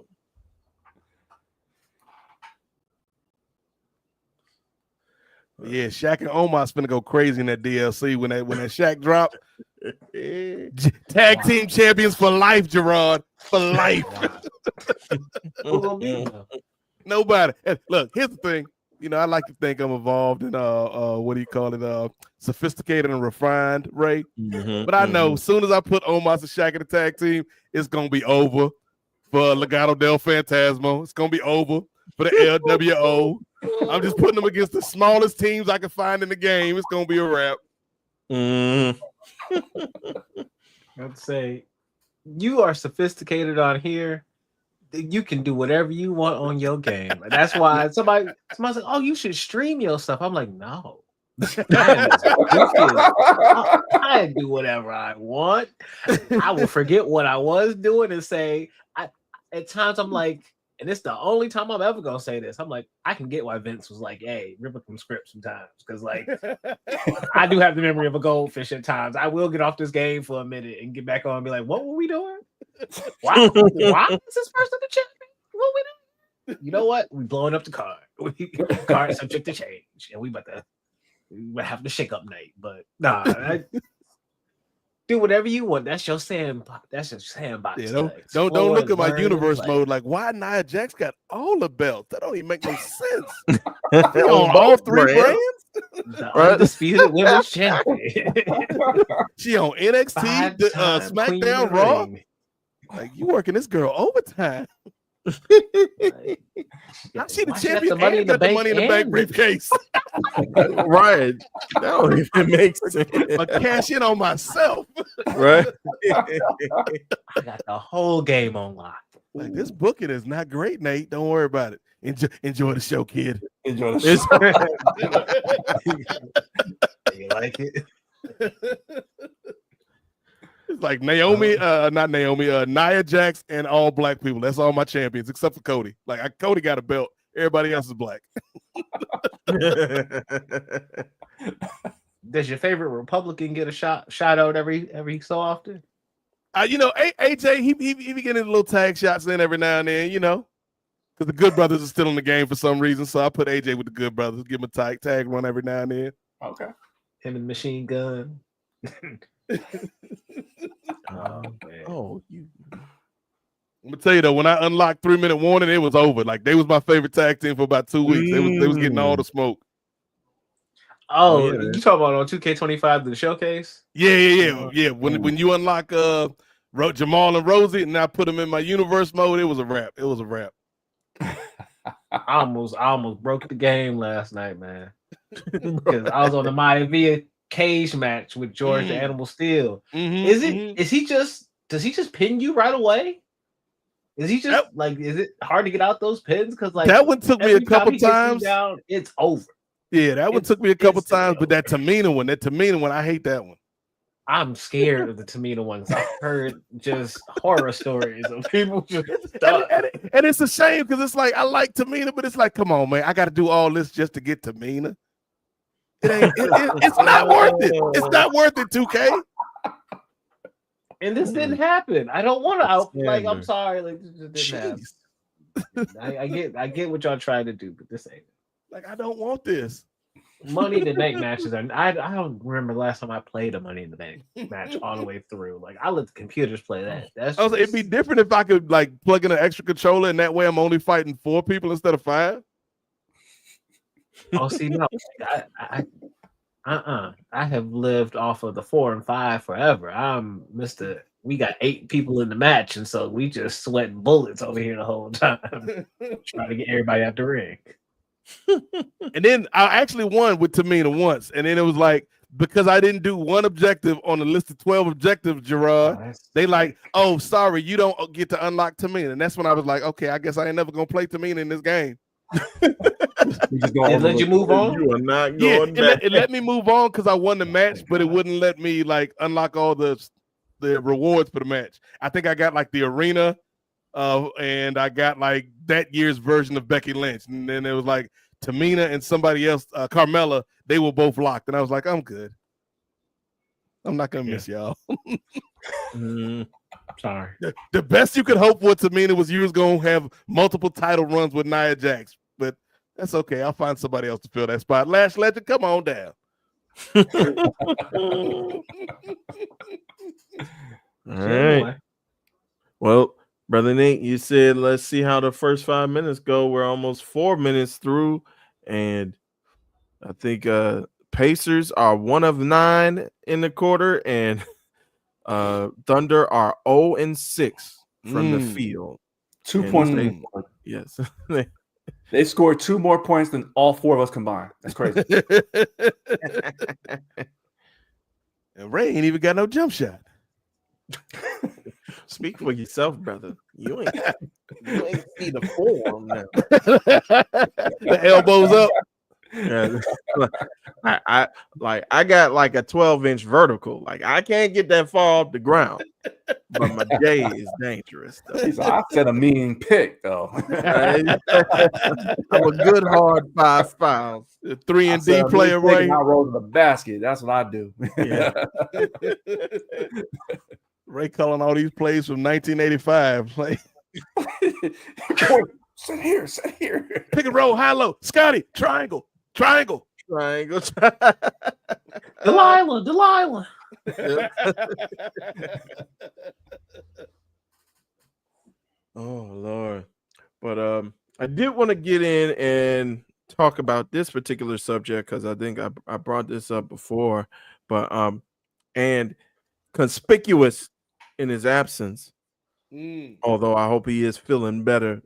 Or perhaps inconspicuous because he's actually part of the deal, Ray. See, why you had to step on my joke, Nate? I was about to say. I was like that commercial with the old man with the dollar on the fish hook. Ooh, gotta be faster than that, Ray. But yes, brother Chris, I think he's one of the shadow owners, the new ownership who took the new majority ownership stake of the Lakers within the last day or so. I believe it was the brother that owns or is a part of the group that owns the Dodgers. And one question that I had is Magic Johnson is still a part of that ownership team for the Dodgers, correct? Yes, to my knowledge, yes, Jay. As far as I know, yeah. So do we know if he's a part of the new Lakers? Because that would be a whole new different wrinkle if he's a part of this ownership or the majority ownership with the Lakers now, because we all know that Jeannie had him on.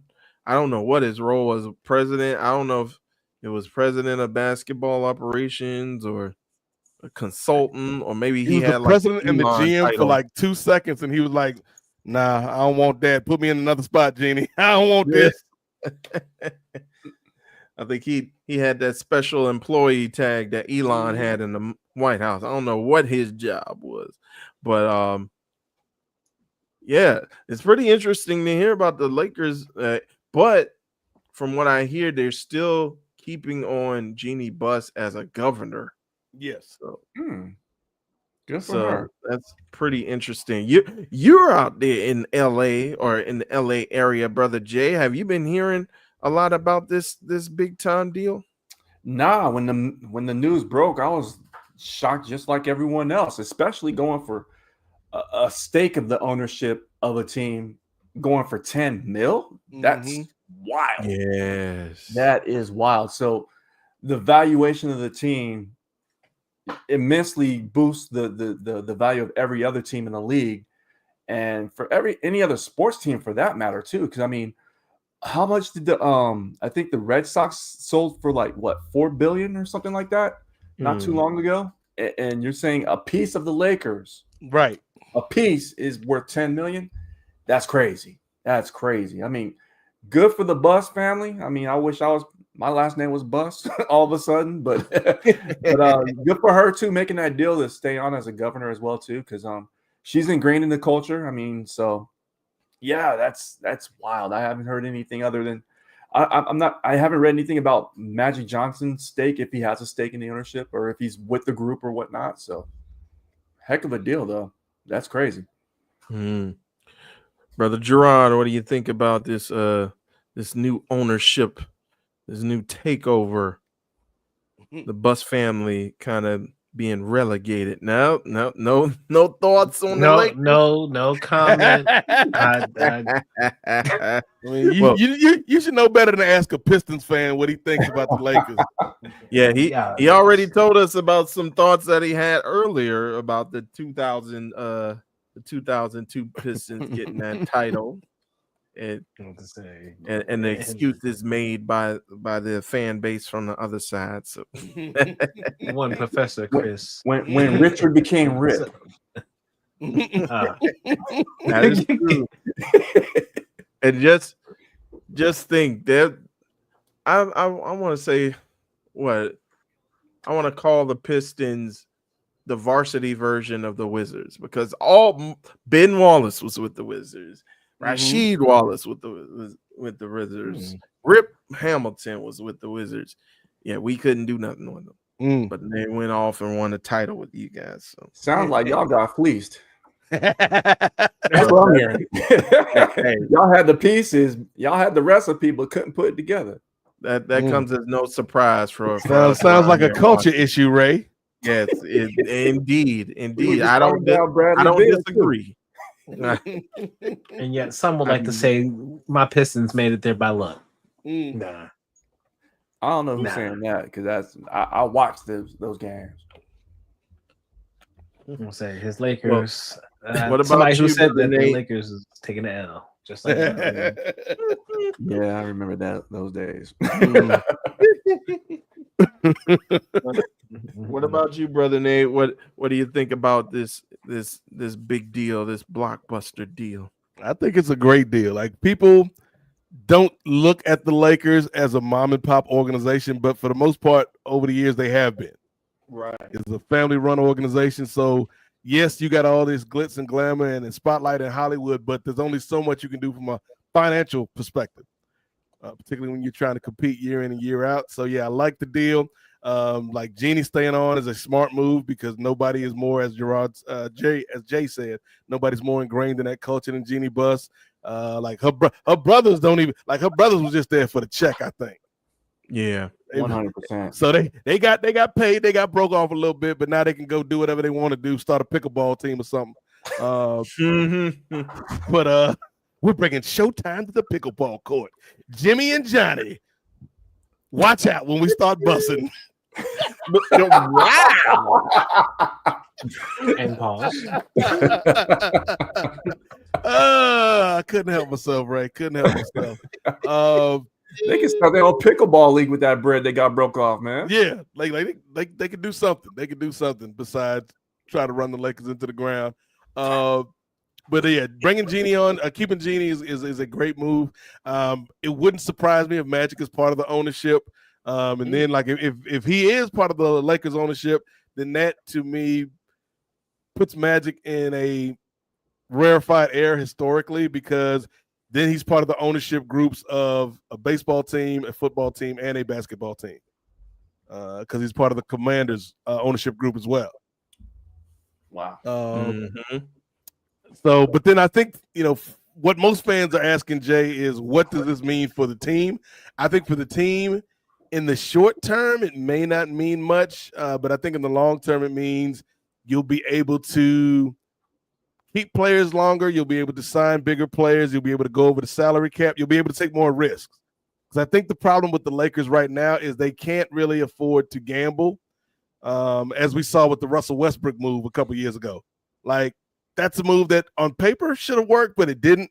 But I feel like if you're not this mom and pop organization and you're this team with this billionaire backing you, then you have the assets to be like, okay, we're going to go over the salary cap and let's go bring in somebody else that's not Russ instead of trying to ride out the season with Russ. So I think like if you hated the Lakers before, you're going to hate them even more now because now they got big boy money in the game. So yeah, I think their big mission, Jay, is they got to do two things at the same time. Like for the short term, maximize the last 2 years or so of LeBron and try to get one chip with him and Luka. And then the secondary goal is how do we create a sustaining championship level organization with Luka Doncic as the centerpiece? So yeah, like if you're a Lakers fan, I think this is a reason to be excited because basically what you did was you just got Steve Ballmer without all the hype of Steve Ballmer because Jeannie Buss is going to be the one who is like the organizational centerpiece of all of this. So I think it was a good move. Yeah, sure. And to clarify or to kind of add a little bit more context, I know you were talking about the Boston Red Sox, Jay. The Boston Celtics were recently sold. At least the majority stake was sold for a reported $6 billion, billion with a B. So, and a similar thing happened to where the former majority owner was still kept on as the governor through, I guess, the contract that they made. So there was precedent, according to Brian Windhorst from ESPN. So there was a bit, or I think it was Tim Bontemps from ESPN who mentioned that within his reporting. So there is a bit of precedence in regards to that. But yeah, I just looked it up. The $4 billion team was the Suns. And that was in 23. Yeah, so yeah, that makes sense. Appreciate that, man. But sheesh. Again, that tells you the pecking order of the league. You got a team like the Suns that goes for $4 billion, and you got a part of a team in the Lakers that goes for $10 billion. It's crazy. Yep. And the Wizards probably go for like 2 packs of Newports. I don't know what it's No. You wish it's a half a pack of Cools, right? Cool. And some scratch off tickets. Maybe we'll get our investment back. Damn. No. Hopefully they have more luck on their lottery tickets than a doggone draft because they've been. Go ahead, draft another Frenchman, Ray. See how that work out for you. There you go. You were just now making up with the Frenchman last week.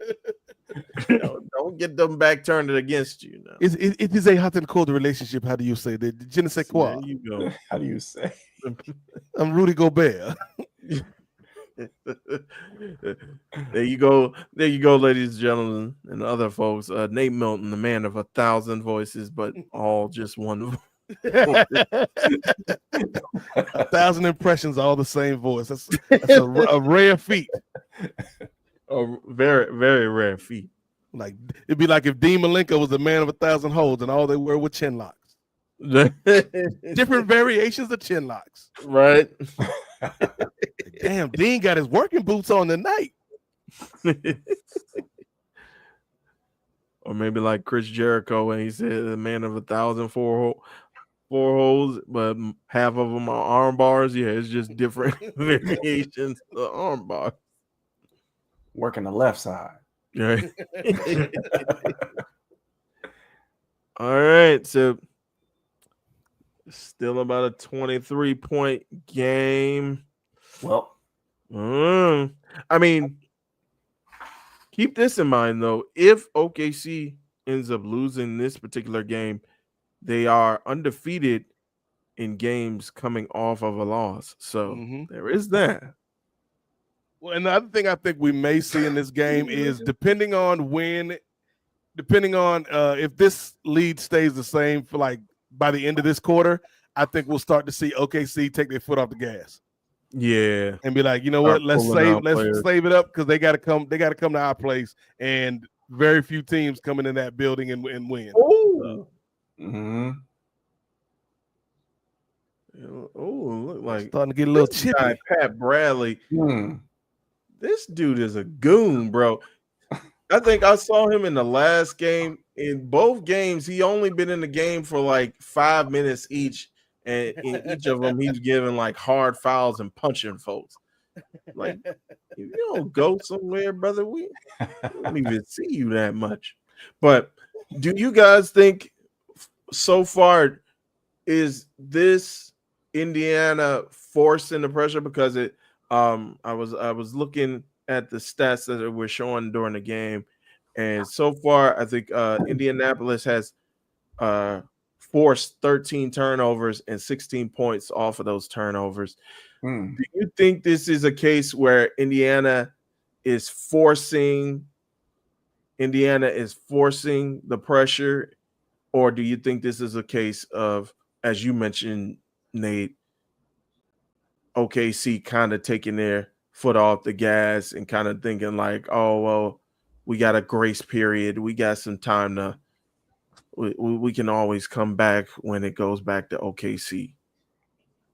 I think it's primarily Indiana's defense. Like let's not sleep on the Indiana being a great defensive team. It's something they've worked on over the last couple seasons. But I do think there is something to the human nature of, if you know that the thing that you were doing is not a do or die situation, you're not giving it 150%.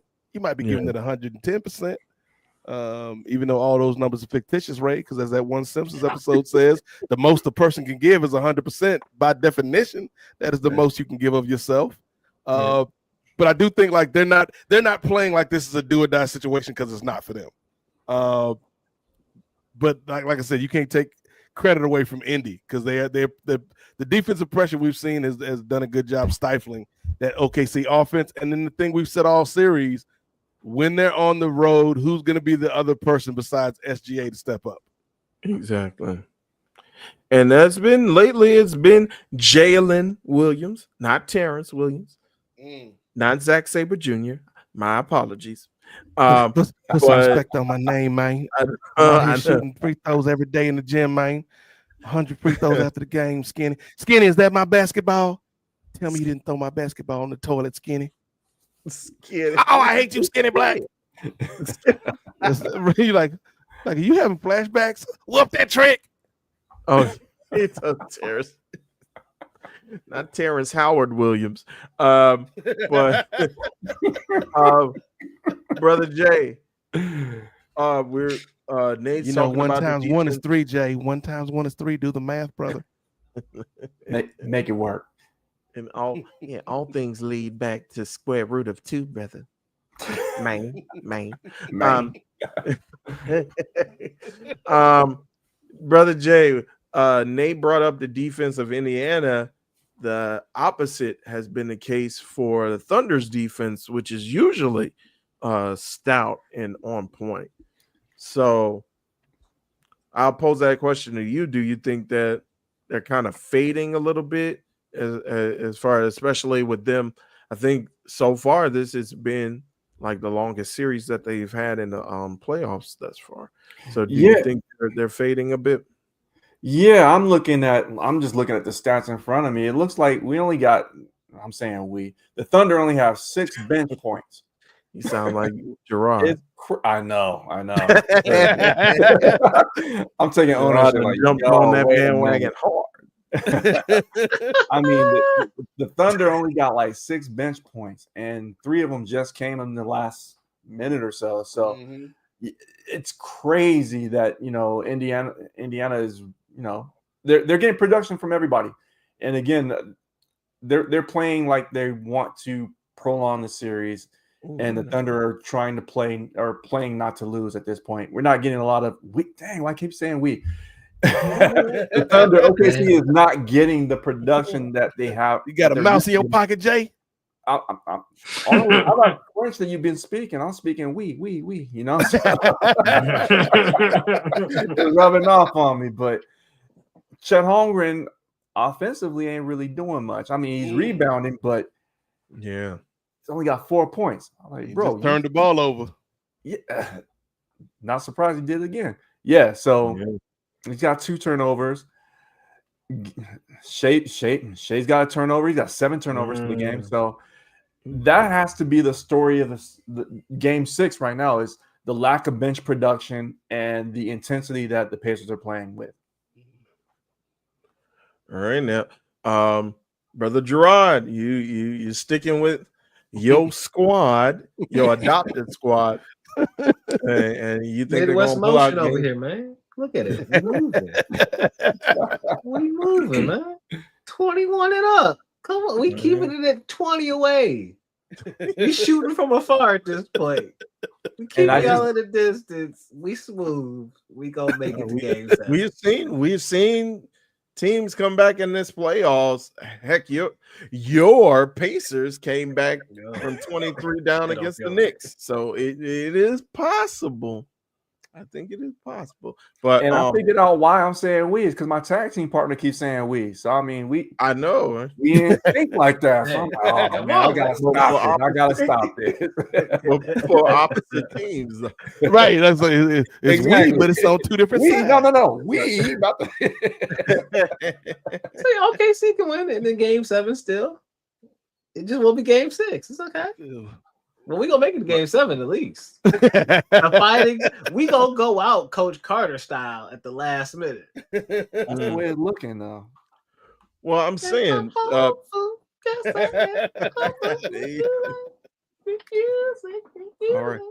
right, Faith, cut it down. Ray Williams graduated from college, but he had to turn in his Lexus. He couldn't pay the car note.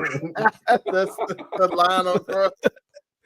That's the line on your screen, and it just shows you at the bus. And it shows you at the bus stop in a suit going to your job. Ray got a brand new job, but he lost the Lexus.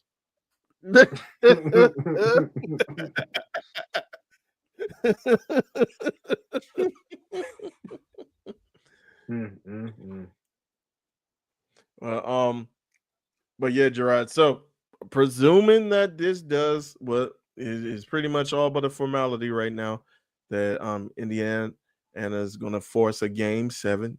They're going to force them. They're getting the must win tonight in a crucial game, and now that they are staving off elimination, I'm throwing all the cliches out there, and now we're getting ready for the 2 most exhilarating words in all of professional sports, game 7. So you still got hope that your Pacers, again, a lot of the bench players are making a difference in this game. You're keeping our hope that they're going to take game 7, even though they're going to be on the road. You see this? Oh, this Lord. is from Dragon Ball Z. Oh, Lord. This is literally, they are giving them energy right now. That's how you know I don't watch sports like that. Look what I'm using for my life. They're just in the locker room like, the energy of the people does matter. And they carrying the Midwest on their back because it's been a hot good minute since they've made it this far. They've seen what happened to Detroit and with football when it comes to getting that far and losing. They don't want to do that to their city. They trying to be better, do better, see better, and get the gold. And so once again, I told you, Terry Bollea moved to OKC because Indiana coming for you. That's what that's what it is. They winning. They got it. Come on. We see you. Like, look, we I don't know where y'all at. Like, I'm at 158, 157. We cruising, man. We cruising. I mean, Ray's still 2 minutes behind you. Yeah, don't know what's going on, man. It must be a Ray Midwest watching on that connection over Croatian here. stream. I'm at 2 minutes. I'm not that far. I'm at like 2:05 right now. You've got to do a better job bringing the ball up, Ray. Like, Tony Kukoc, you talking to me directly? How do you know? We know everybody that downloads this stream. It's very exclusive. You got NordVPN, Ray. The movies 1, 2, 3. I'm gonna go out on faith that this gonna work because this is me having to depart. I know I did disappear to make dinner real quick, but also I think dinner has already started to work his way through me. And so, with that being said, I need to go speak to the government. So, I got some government secrets, and y'all can't hear them. So Yes. you can definitely catch me on the Nefarious Network. I'm about to go do some nefarious things right now. I will see y'all on the next nefarious show. It could be the parlay, it could be Ring Theory. If you haven't already watched it earlier, folks, go back and check out Ring Theory, a great episode covering the King and Queen of the Ring, which somehow I did it perfectly now, but couldn't get it perfect on the show earlier. We talked about All in Texas and what some expectations of the outcomes of that and beyond. And we also dove into there's a transitional champion amongst the folks in WWE and who that might be and why. So check that out. Lock in. Hey, the drive to 500 is happening, y'all. Yes. Be a part of it. Log in. Log on. But I'm about to log off. And so the peace and chicken grease, y'all. I got to go. We all right, brother. Over here. Appreciate you. That means Jesus coming to play a few songs over here. Dropping the Got kids that off. strogie. Yeah. Got that beef strogie. Oh my God, get out of here. Y'all have a good one, all right? Yes, all sir, right, brother. Appreciate you. Appreciate you. Blue. As a YouTube food influencer, Mr. Chime Time likes to say, that toilet about to file a restraining order against Brother Gerard. So, well, we appreciate Gerard coming and by. Jay. All their hard work today on Ring Theory. The audio version should be up later this week, if not tomorrow. That was episode 3, like Revenge of the Sith. I don't know if you knew that, Ray. Again, another original line. Ray is like, he can't keep getting away with this.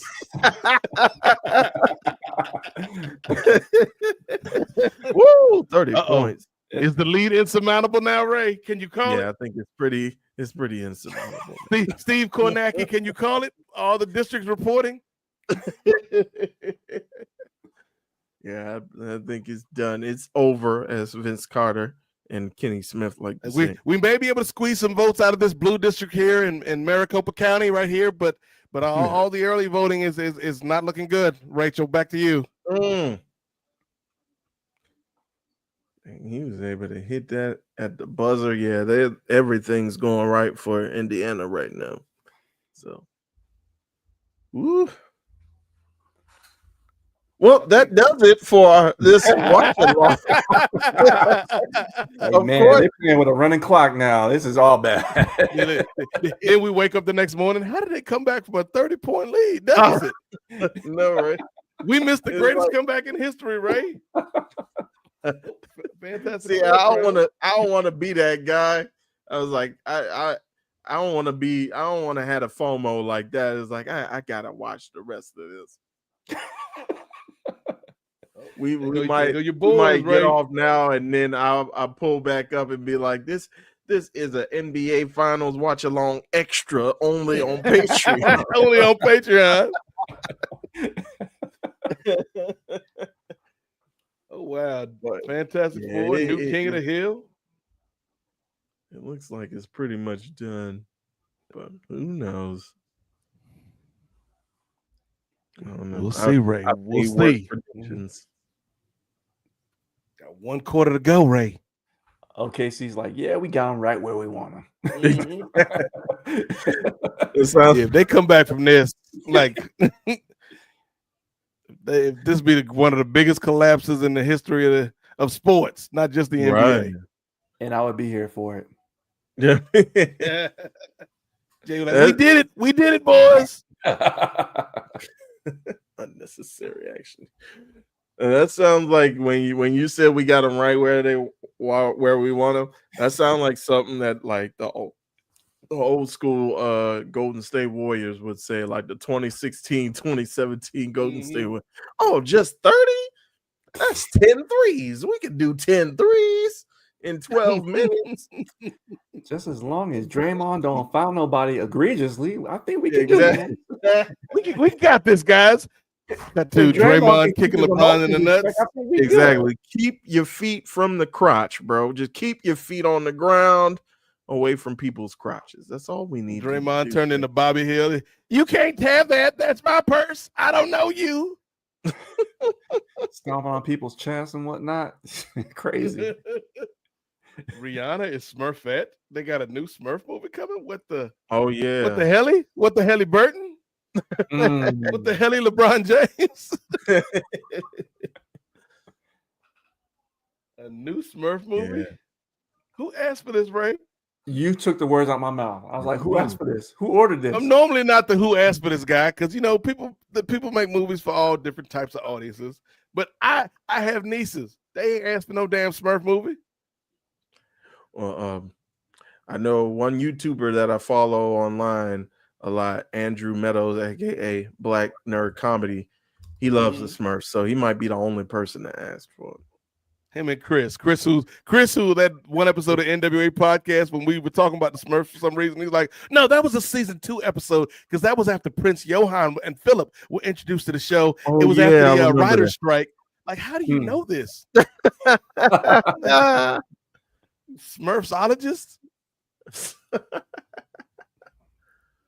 Now, Gargamel was an interesting figure because sometimes he wanted to kill the Smurfs to eat them. Other times he wanted to turn them into gold. And then there were a few episodes where he was friends with the Smurfs. So it was a very interesting dichotomy of their relationship, Ray. Like, why do you know this much about the Smurfs, brother? See, he didn't tell you that was one of the classes that he taught when he first started. So we see you've got a political science degree. Did you want to teach political science, sociology? I want to teach the Smurfs. The Smurfs' relationship with society. So at first glance, Ray, you would think the Smurfs live in a patriarchal society, but Papa Smurf is actually more of a socialist ruler, a benevolent dictator to the Smurf kingdom. There are some problematic elements with Smurfette, though, but it was a different time, Ray. Yeah, it's like how do the Smurfs procreate with one woman and all those dudes? She would be pregnant all the time. And what's the term of these pregnancies? Because they all look roughly about the same age, right? Everybody except for Papa. Like Papa was the only one. And that's because he had a beard. Like if he shaved the beard, he probably look about the same. Seriously, right? It's like, are we dealing? I don't know if you guys play video games like that. Are we dealing with a Claire Obscura Expedition 33 where they all only reach a certain age and then they all die off at the same time? That's funny. That was a deep cut, Ray Williams. I know, right? My video game heads to get that one. Somebody out there was like, yes. The one Steve Rogers was out there. I got that reference. I understood it. Just like the one person that's probably clamoring for Ray MSR or Ray SMR. I'm telling you, that's gonna be hot on these streets. Only thing high is gonna be my breath whispering in this thing if we get to 500. Smurfs lived in the village. The house was made of Just close your eyes and imagine yourself as a Smurf. Like, Ray, what are you doing? Like, and Jay's like, I don't know what he's doing, but it got 1,000 views in the first hour. Let him cook. Let him do it. That's gonna happen, Ray. It's gonna end up being the most popular thing on the network, and we can do it, folks. If we hit 500 YouTube and Patreon subscribers, Ray SMR will become a reality. You want this man Ray Williams whispering in your ear about obscure ass video games. Have you ever played the game? And what? Steven Spielberg, Sonic 600 back in the day, but you know it didn't fare well on the market because the video game industry, the ET game was seen as a global setback for the video game industry. But Atari and Coleco joined forces with Commodore 64 to create California Games, which was a copy off of Summer Games and Winter Games that revitalized the video game industry. And then Mario came into the fold. Few people know Mario was actually on the Atari before it was on Nintendo. It's like, Ray, you're not even whispering no more. Like, we don't pay you to talk, brother. Get back to whispering. You better get that whisper back there. My bad, my fault. It's on me.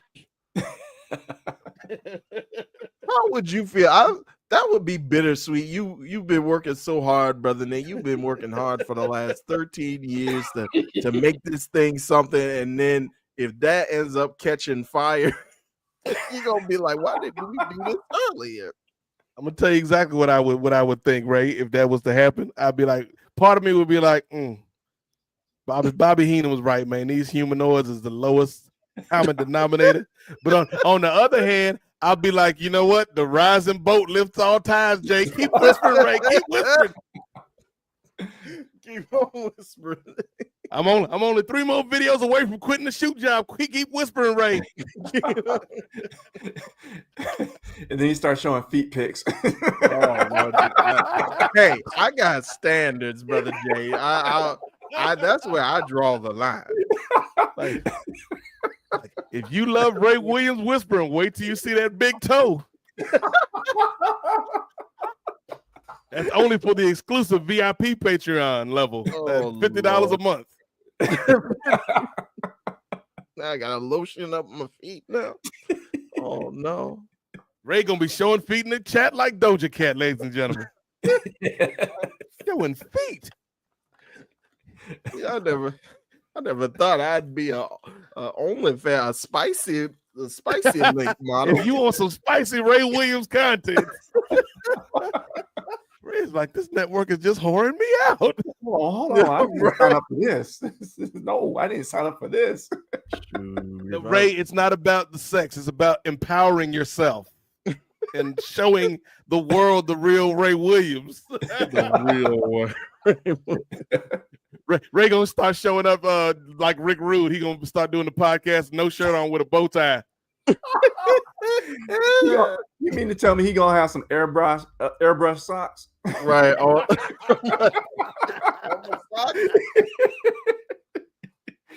Watch this unpacking. I just got the package. Let me show you my socks.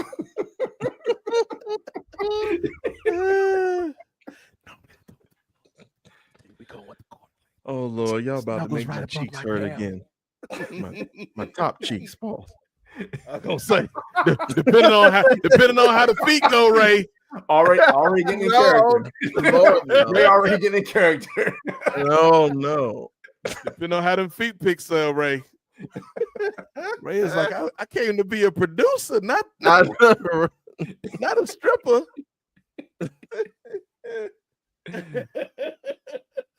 Oh man. Ray Williams, like you've never seen him before. Let's see. Thank you, Game 6, for giving us premium content.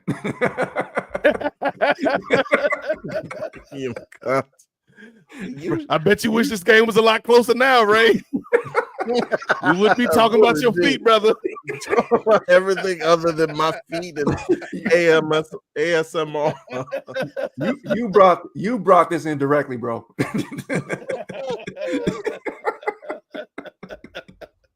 Gerard, we need Gerard back. Instead of the code open for NWA, we just gonna start the show with just like 10 seconds of Ray's feet, and then Ray hits the button for the music with his feet.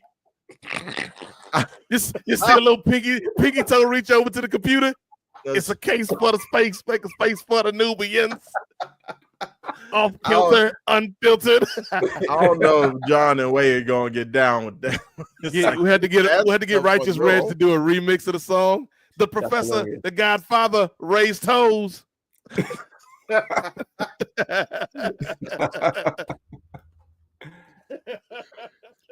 The branding deals, man. The branding deals that we can get done too, bro. Oh Lord, see now I'm just wishing about how many lows I want to go back to now. It's like, can we go back to talking about me saying insurmountable? Like, can we go back to that, please? Ray is like Michael Jordan. The ceiling is the floor. And now what Jordan say? The ceiling is the roof. The Like, ceiling is the roof. Yeah. That don't make no sense, MJ. Mm-mm. Oh, they finally put this brother in the game. Number 6.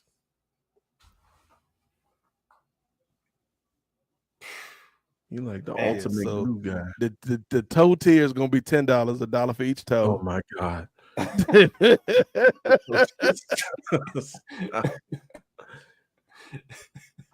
Please don't let's not get the 500, y'all. Y'all see how they horn me out right now?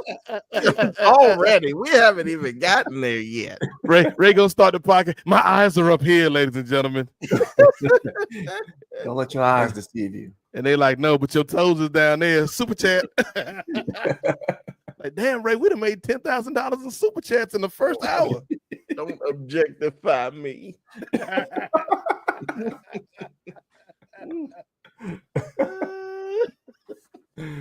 Oh man. Like, damn, Ray Williams, we didn't know you were such a valuable member to the team. I'm not yet. We got to get to 500. Oh Lord. We was able to buy Ray an actual Lexus off of feet. See, and you wonder why Cora J going to OnlyFans. See, she making this bread, giving me ideas. I'm not gonna lie. If I was younger and in better shape, I'd think about it. Like, I ain't gonna do nothing like crazy, but like if somebody wants to pay me $100 to look at my feet, I play sports, man. People have seen all parts of my body in the locker room. Like, you know what I'm saying? We in the game. It's like, you know what? I show a little feet for $50. Go ahead. It all be tastefully, respectfully done. Tastefully done, yeah. Tastefully done. Black and white pics. Yeah, black and white pics. I'll be reading like the autobiography of Malcolm X with no shirt on but with a tie. Just and you picked up on your desk. You hitting the Rick Rude.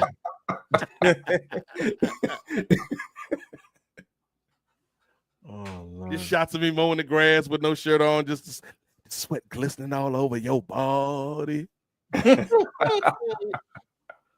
Just be doing random household things in various states of clothing.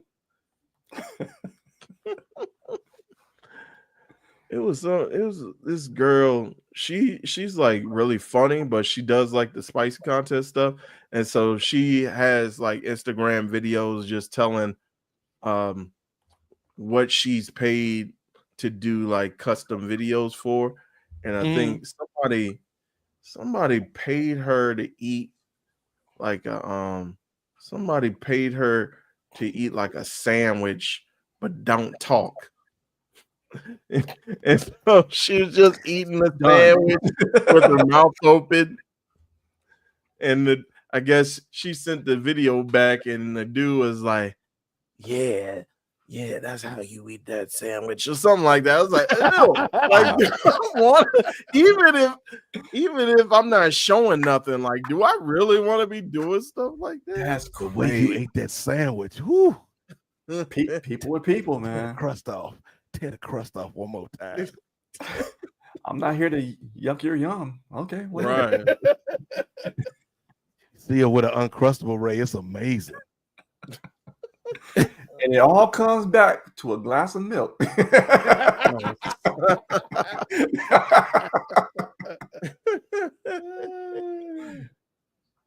Oh Lord. Oh, speaking about milk, your favorite Looper twins, Nate. I Mm. gotta send you a picture of a of a I gotta put it in the chat. I think after that game with the Sun, I think Caitlin Clark was in a press conference and Stephanie White was sitting right next to her. And they both had like the side tail or Mhm. I think Nate's on to something. If Stephanie White starts glitching after one of these press conferences, we know something's going on with her temporal bracelet, Yeah. the ankle bracelet. Start stuttering like Max Headroom. That's a dead giveaway right there. She starts fading away. Don't worry, Caitlin. I've coached you as much as I can. You got it from now. Just fading away. Yeah, you called it, Nate. It looks like Just stop flopping. you called it. Well, It looks that's like how Stephanie White goes away when the ankle bracelet runs out of juice. She just flops like, oh no. She really was me. exactly. That's the only thing I hate about Caitlin's game. Like she stay flopping. Any incidental contact. You pulling Hardens. Oh, yeah. And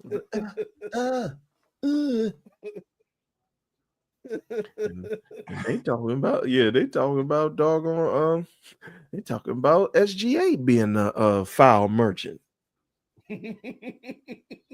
Not tonight. Oh, the market was Turnover closed. Turnover merchant really tonight. Dang. yeah, they are looking bad. That's why we're talking about Ray Williams' feet merchant for 20 minutes. This game gave us nothing of interest to discuss. And like you mentioned, Nate, earlier, it looks like OKC already knew they were out of it. All the starters are out. They're getting Coach ready pulled for him to the side, raised like, guys, hate to say it, this lead's pretty insurmountable, fellas. No way to surmount it. No, Taking you all out. Yeah. Don't worry, we'll get him back in game 7. We'll surmount them. Like, coach, that don't sound right. Well, yeah, man. Well, I guess other than my feet and whispering, let's get into some more NBA news or some speculation. So with this big trade, maybe not a super trade or maybe not a blockbuster trade, but it is a big trade with Bane going from Memphis to Orlando in exchange for 3 first-round picks and a first-round pick swap.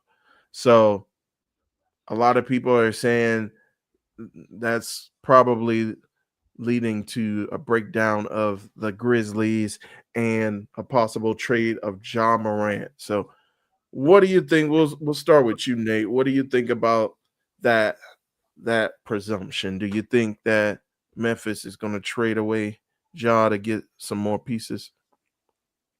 I could see it. Like they got a good haul back for Bane. And to me, it's like if you're starting to break up the team, it wouldn't surprise me if Triple J was the next to go. So I can see them trading Jackson. I can see them trading Morant, and just starting from the ground up. Basically doing what OKC did, just start hoarding picks. Doing what the Celtics did, just start hoarding picks. Because that way you've got more chances at the lottery, so to speak. I don't know who'd be a good fit for Ja though. Like that's the question. Because I can't see any contending team really picking him up. It would probably have to be like that team that's on that next tier. Like we're close, but we're not that close. And maybe we've got an aging point guard, and Ja could be that breath of fresh air that helps get us to that next level where we're legitimate contenders. Yeah, I don't know. Like maybe and this is a crazy thing, but like maybe if Giannis decides to stay in Milwaukee, the Bucks would take a run at him. Yeah, I could see that. I could see that. Um, and you mentioned because with the Grizzlies, I think they already started, or at least they were kind of. I know they got rid of Dylan Brooks a couple years ago, and they just got rid of Desmond Bain, and so it looks like they are kind of breaking things down. What say you, Jay? And I think, but the Grizzlies, on the other hand, it's like who's going to be putting butts in the seats if you're starting to break everything down, because Ja was literally the main reason why people were coming to the games. And so it's like, do you want to risk temporary hardship in the form of nobody showing up to the games in exchange for possible guys in the future? Because all due respect to Cole Anthony and Kentavious Caldwell Pope, but I don't think he putting in butts in seats like Ja Moran is. So what say you, Jay? Do you think Memphis gets rid of Ja? If they do, they got to go with a like for like player, like someone who's going to, like you said, put butts in seats. And the only thing, there's two players I think Nate's not going to like this one. The Trey, what's his name? Trey Young. Trey Young, yeah. I can see something like that happening because he's an attraction, and he hasn't really lived up to the expectations over in Atlanta. Or you could go with another person who, again, exciting young player, like someone from Charlotte, like a LaMelo Ball. They've been trying to shop that brother around too. So maybe it makes sense for if it's going to be like a change of pace or change of scenery for both players. Something like that would happen. But realistically, I think it would be wise for the Grizzlies to keep Morant. And I can actually see, like Nate was saying, Triple J being on the block and getting somebody in return, like another secondary player, whether it's like I was reading maybe a Jaden Daniels from the Timberwolves, or a Nas Reed, who's a great player in his own right, who's just now starting to come out into his own. So something like that possibly. Okay. So I think the Trey Young trade works from a basketball standpoint, but from a lifestyle standpoint and a Ja Morant standpoint, that brother couldn't handle Memphis. What are you gonna do in the A? You don't want those problems. Absolutely, that's a gamble. You don't want those problems. That brother couldn't handle Denver when he was up there in the strip club, waving around the piece. How you get in trouble? And that no offense to Justin, our good brother from Hoopsology, but that's a Denver strip club. Denver strip club. That ain't the A. Right, that ain't Magic City. High strippers. That's right. She might be a Denver 9, but is she a LA 3? But no, I think the move that you just sparked it in my head, and this kind of involves your team, not the team that you're fraudulently trying to hook up with tonight, Jay Lacey, but your actual team that you root for, the Lakers. If I'm the Lakers, I throw out a flyer. I'm like, hey, Triple J for Dalton Connect, and maybe because y'all don't have any picks. Y'all don't have any picks to trade, but I would say maybe Triple J for Dalton Connect, and you're not gonna like this, Jay, but I think what he does is replaceable, or you can manufacture some sort of replacement. I'd give up Triple J for Dalton Connect and your boy Austin Reeves, man. Oh, that's too steep. You can find.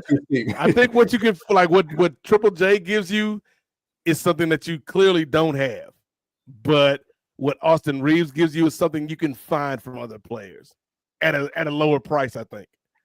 Yeah, I don't disagree with that, and maybe it's because that's my home team, and that's a little too close to home. That hurts a little. That cuts a little too deep for me. But I could definitely see a Dalton Connect, maybe even like a Jared Vanderbilt too, and some future considerations, cash maybe.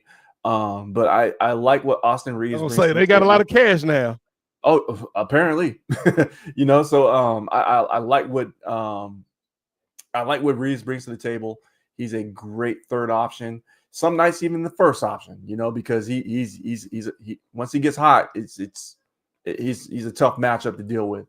But him and Dalton at the connect at the same time, ooh, that hurts. Yeah, I think like if you can make that trade and keep Reeves, obviously that's the best situation because then you have Right. Reeves, Luka, LeBron, and Triple J.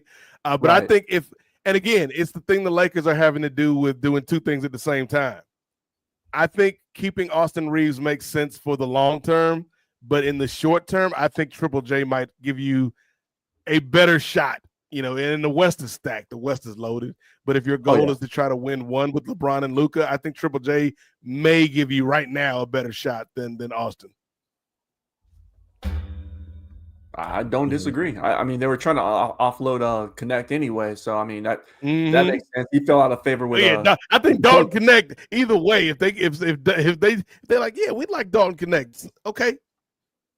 Like I think the Austin Reeves they'll have to think about it a little bit, but I think Dalton Connect. You need us to help pack your bags, dog. We got you. First class, all the way straight to. You played in Tennessee, right? It's about the same. Knoxville, Memphis, it's the same, brother. Have fun. For real. I mean, again, you could probably get away with what's his name, Jackson Hayes. You could probably get rid of him as well too, because I mean he showed glimpses, but not enough. I'd even be content if they packaged up Connect and Rui Hachimura.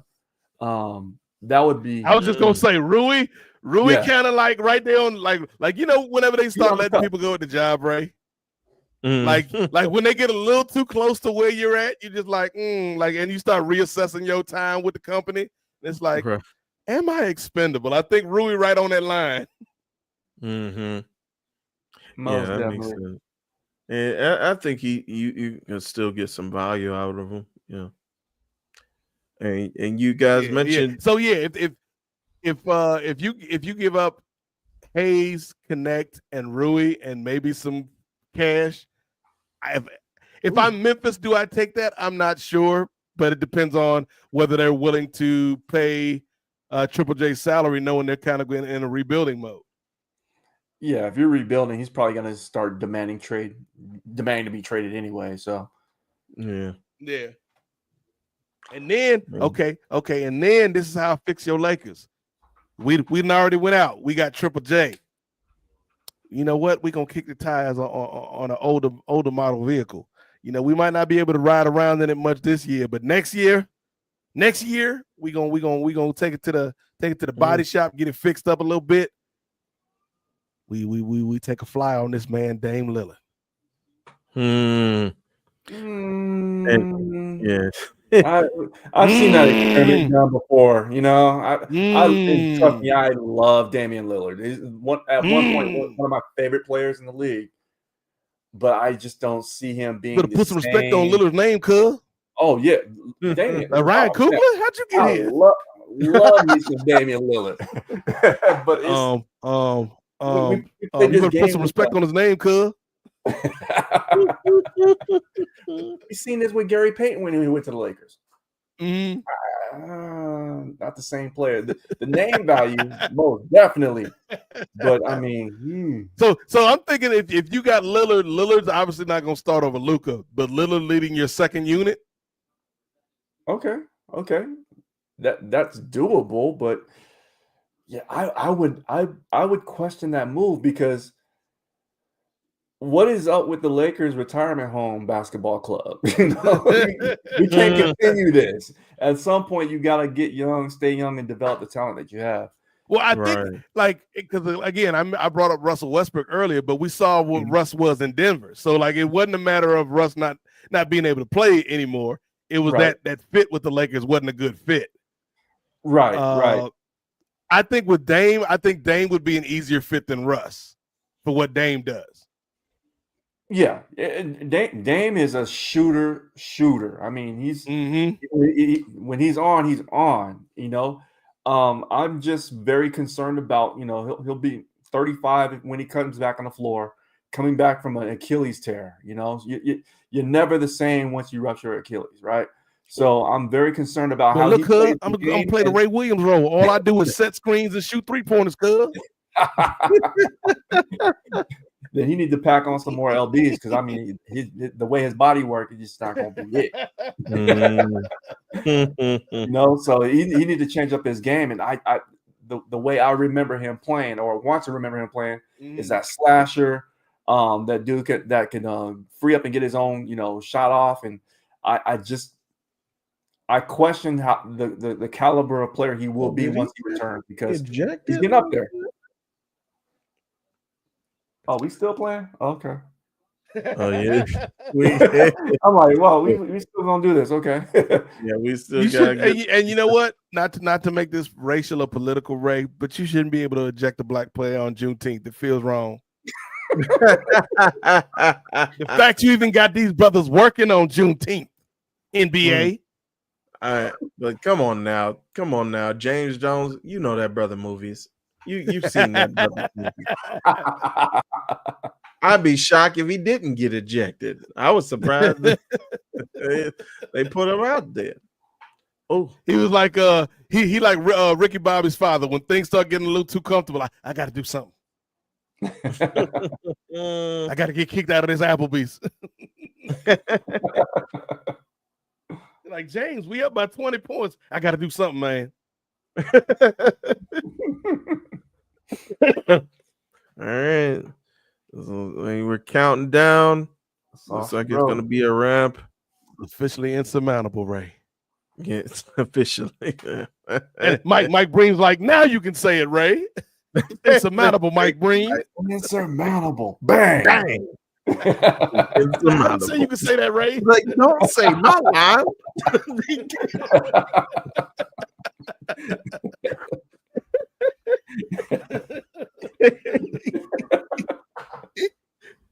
Oh, all right. We have a final.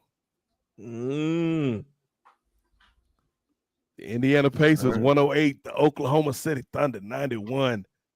Gerard Brown has beaten Jay Lacey head to head. Right through the barbershop window. Right. All right. So, like, it's all right, man. We get him next game. Seventh heaven. But you know what this means, Ray? What's this mean? You know what this means, Ray? This means we'll be back with a Game 7 NBA Finals watch party, Ray. The 6 greatest words in sports. 6. Game 7 NBA Finals watch party. The 6 greatest words in all of sports and entertainment, Ray. And you all can join us Sunday night. I think 8 p.m. Usually it starts at 8 p.m. on Sundays. So yeah, we'll be I'm happy for that. A Sunday 8 p.m. start. I think I'm off Sunday, so I can come in refreshed from the beginning, unless I take a nap. Yeah, so I guess I'm looking forward to it. Yeah. I think at least for Game 7, we got to put the pressure on for Game 7, Ray. The pressure. We got to put the pressure on a certain individual for Game 7. It's 5 o'clock on the West Coast. Oh yeah. I think we got to bring the professor to the party. Yeah, hopefully he's feeling good, and maybe he could divulge some of the secrets that went into that ownership purchase. Mm-hmm. So we'll see what happens. But yeah. Okay, Ray. Let's stop wasting time. This game been over. Let's go. Let's go home. Let's go home, ladies and gentlemen. It's over. It's over, Ray. The third quarter was over. I tried to tell y'all, but y'all wanted to man. Jay Lacey gave y'all almost 5 hours of content tonight, ladies and gentlemen. Yes, sir. Yes, sir. See, I gave y'all a wanted to be sneak done preview that. of the Ray Williams spicy tier on Patreon. See, Hey, there you See, playing I some wanted Kenny to G be in the out background, before then. maybe. Who knows? You No. know, get your bubble bath ready and going. Just, Who knows? you know what? Hey, if No. you sign up to the Patreon on the $100 tier every week, you get videos of Ray wearing a spicy outfit, listening to some Def Rebel tracks, your favorite Def Rebel tracks. Pure Fusion Collective. Ray.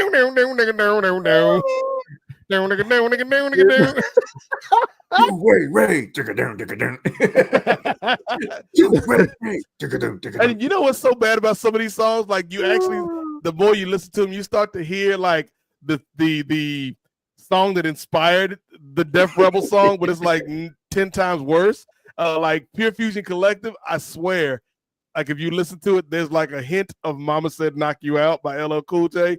Oh wow. It's like dun, dun, dun, dun. Pure Fusion Collective. Ding, ding, ding, ding, ding. Like, you tried it, brother. You tried it. Oh man. Well, we'll see, folks. Did he make the Gunther song? Did he make the Imperium song? Was that a Def Rebel joint? I don't think so. Was that like the last of the CFO joints? Because I think Gunther had like the song that Mercedes Moné took.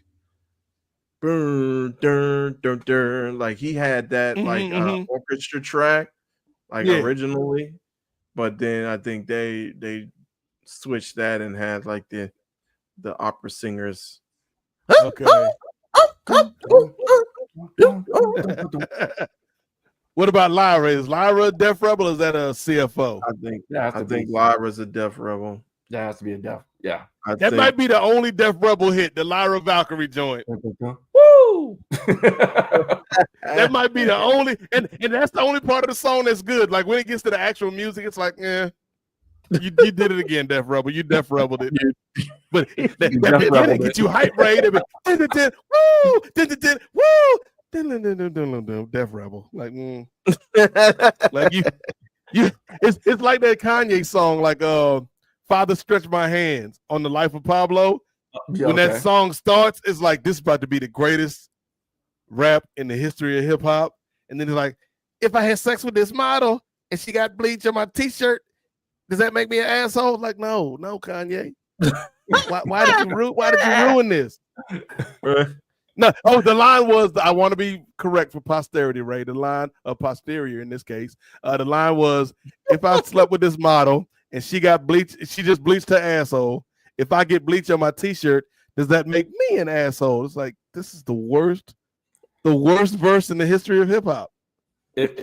I'm sure he's done worse. Or 2025, washed Lil Wayne is like, that verse is no good, Kanye. Hold my beer. I got something for you. Lin-Manuel Miranda getting the booth, dog. Now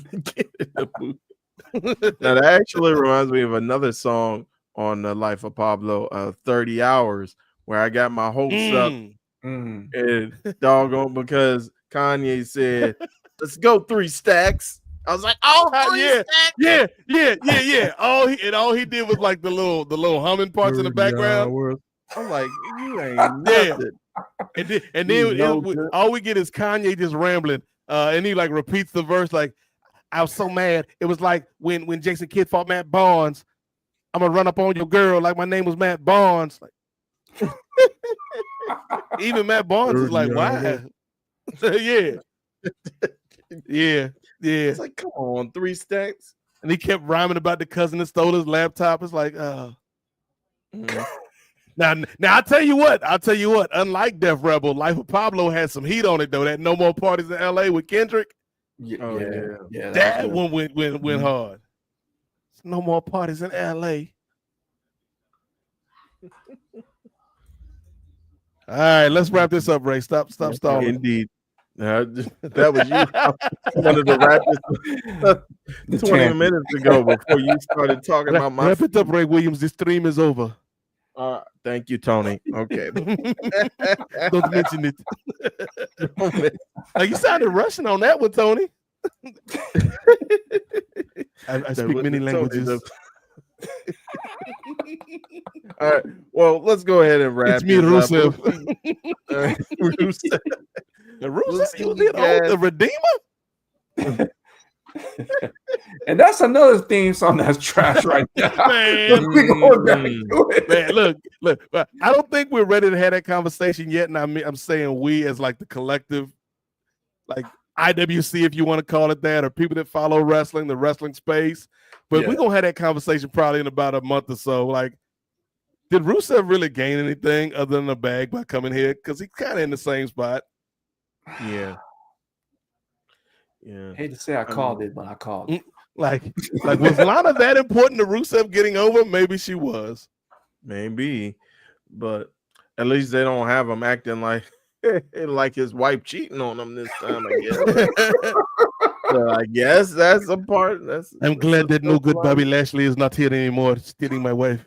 He wanted to get her out of harm's way. Like, happy Juneteenth, Bobby Lashley.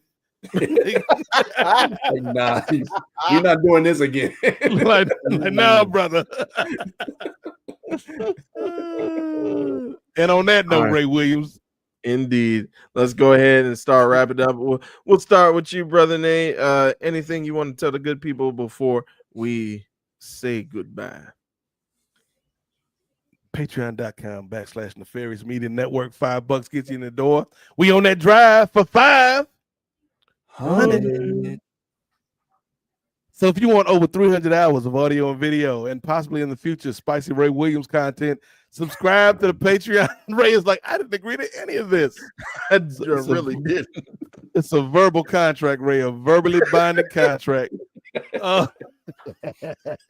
But yes, 500 Patreon subscribers and 500 YouTube subscribers. 500 on YouTube gets us halfway to 1,000, which will open us up for monetization on the network.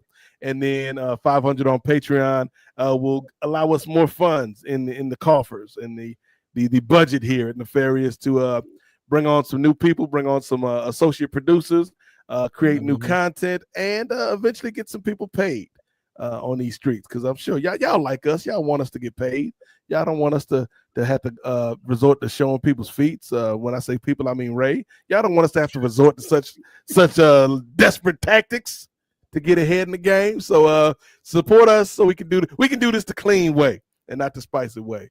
But that is an option. If that's what y'all want us to do, that's what Ray will do. Ray's like, I am not agreeing to any of these terms. But yeah, shout out to everybody that tuned in for the live watch, and check out the audio feed where not only will you hear the bonus episode we put up, which was a rebroadcast of our live watch from game 4, I want to say, with me, Ray, and Jay. We had a good conversation that night. But also check out the newest edition, episode 3 of Ring Theory, which will be up sometime in the next couple of days with Jay, Gerard, and special guest Ray Williams with those educated feet, brother. Educated feet. All right, brother Jay, go ahead and let the people know where they can find you. Also, if you want to piggyback off of brother Nate and continue to plug the Ring Theory that we recorded live earlier today, go ahead. Yeah, absolutely. Tell the people your piece. Absolutely. Thank you again for the platform. Me and my tag team partner Gerard Brown and special guest Ray Williams just had a great conversation. Episode 3, Ring Theory, should be coming up momentarily, so watch out for that feed. If you haven't signed up for our Patreon, please go ahead and do so. $5 gets you in the door. $10 gets you the free to feet with Ray Williams. So,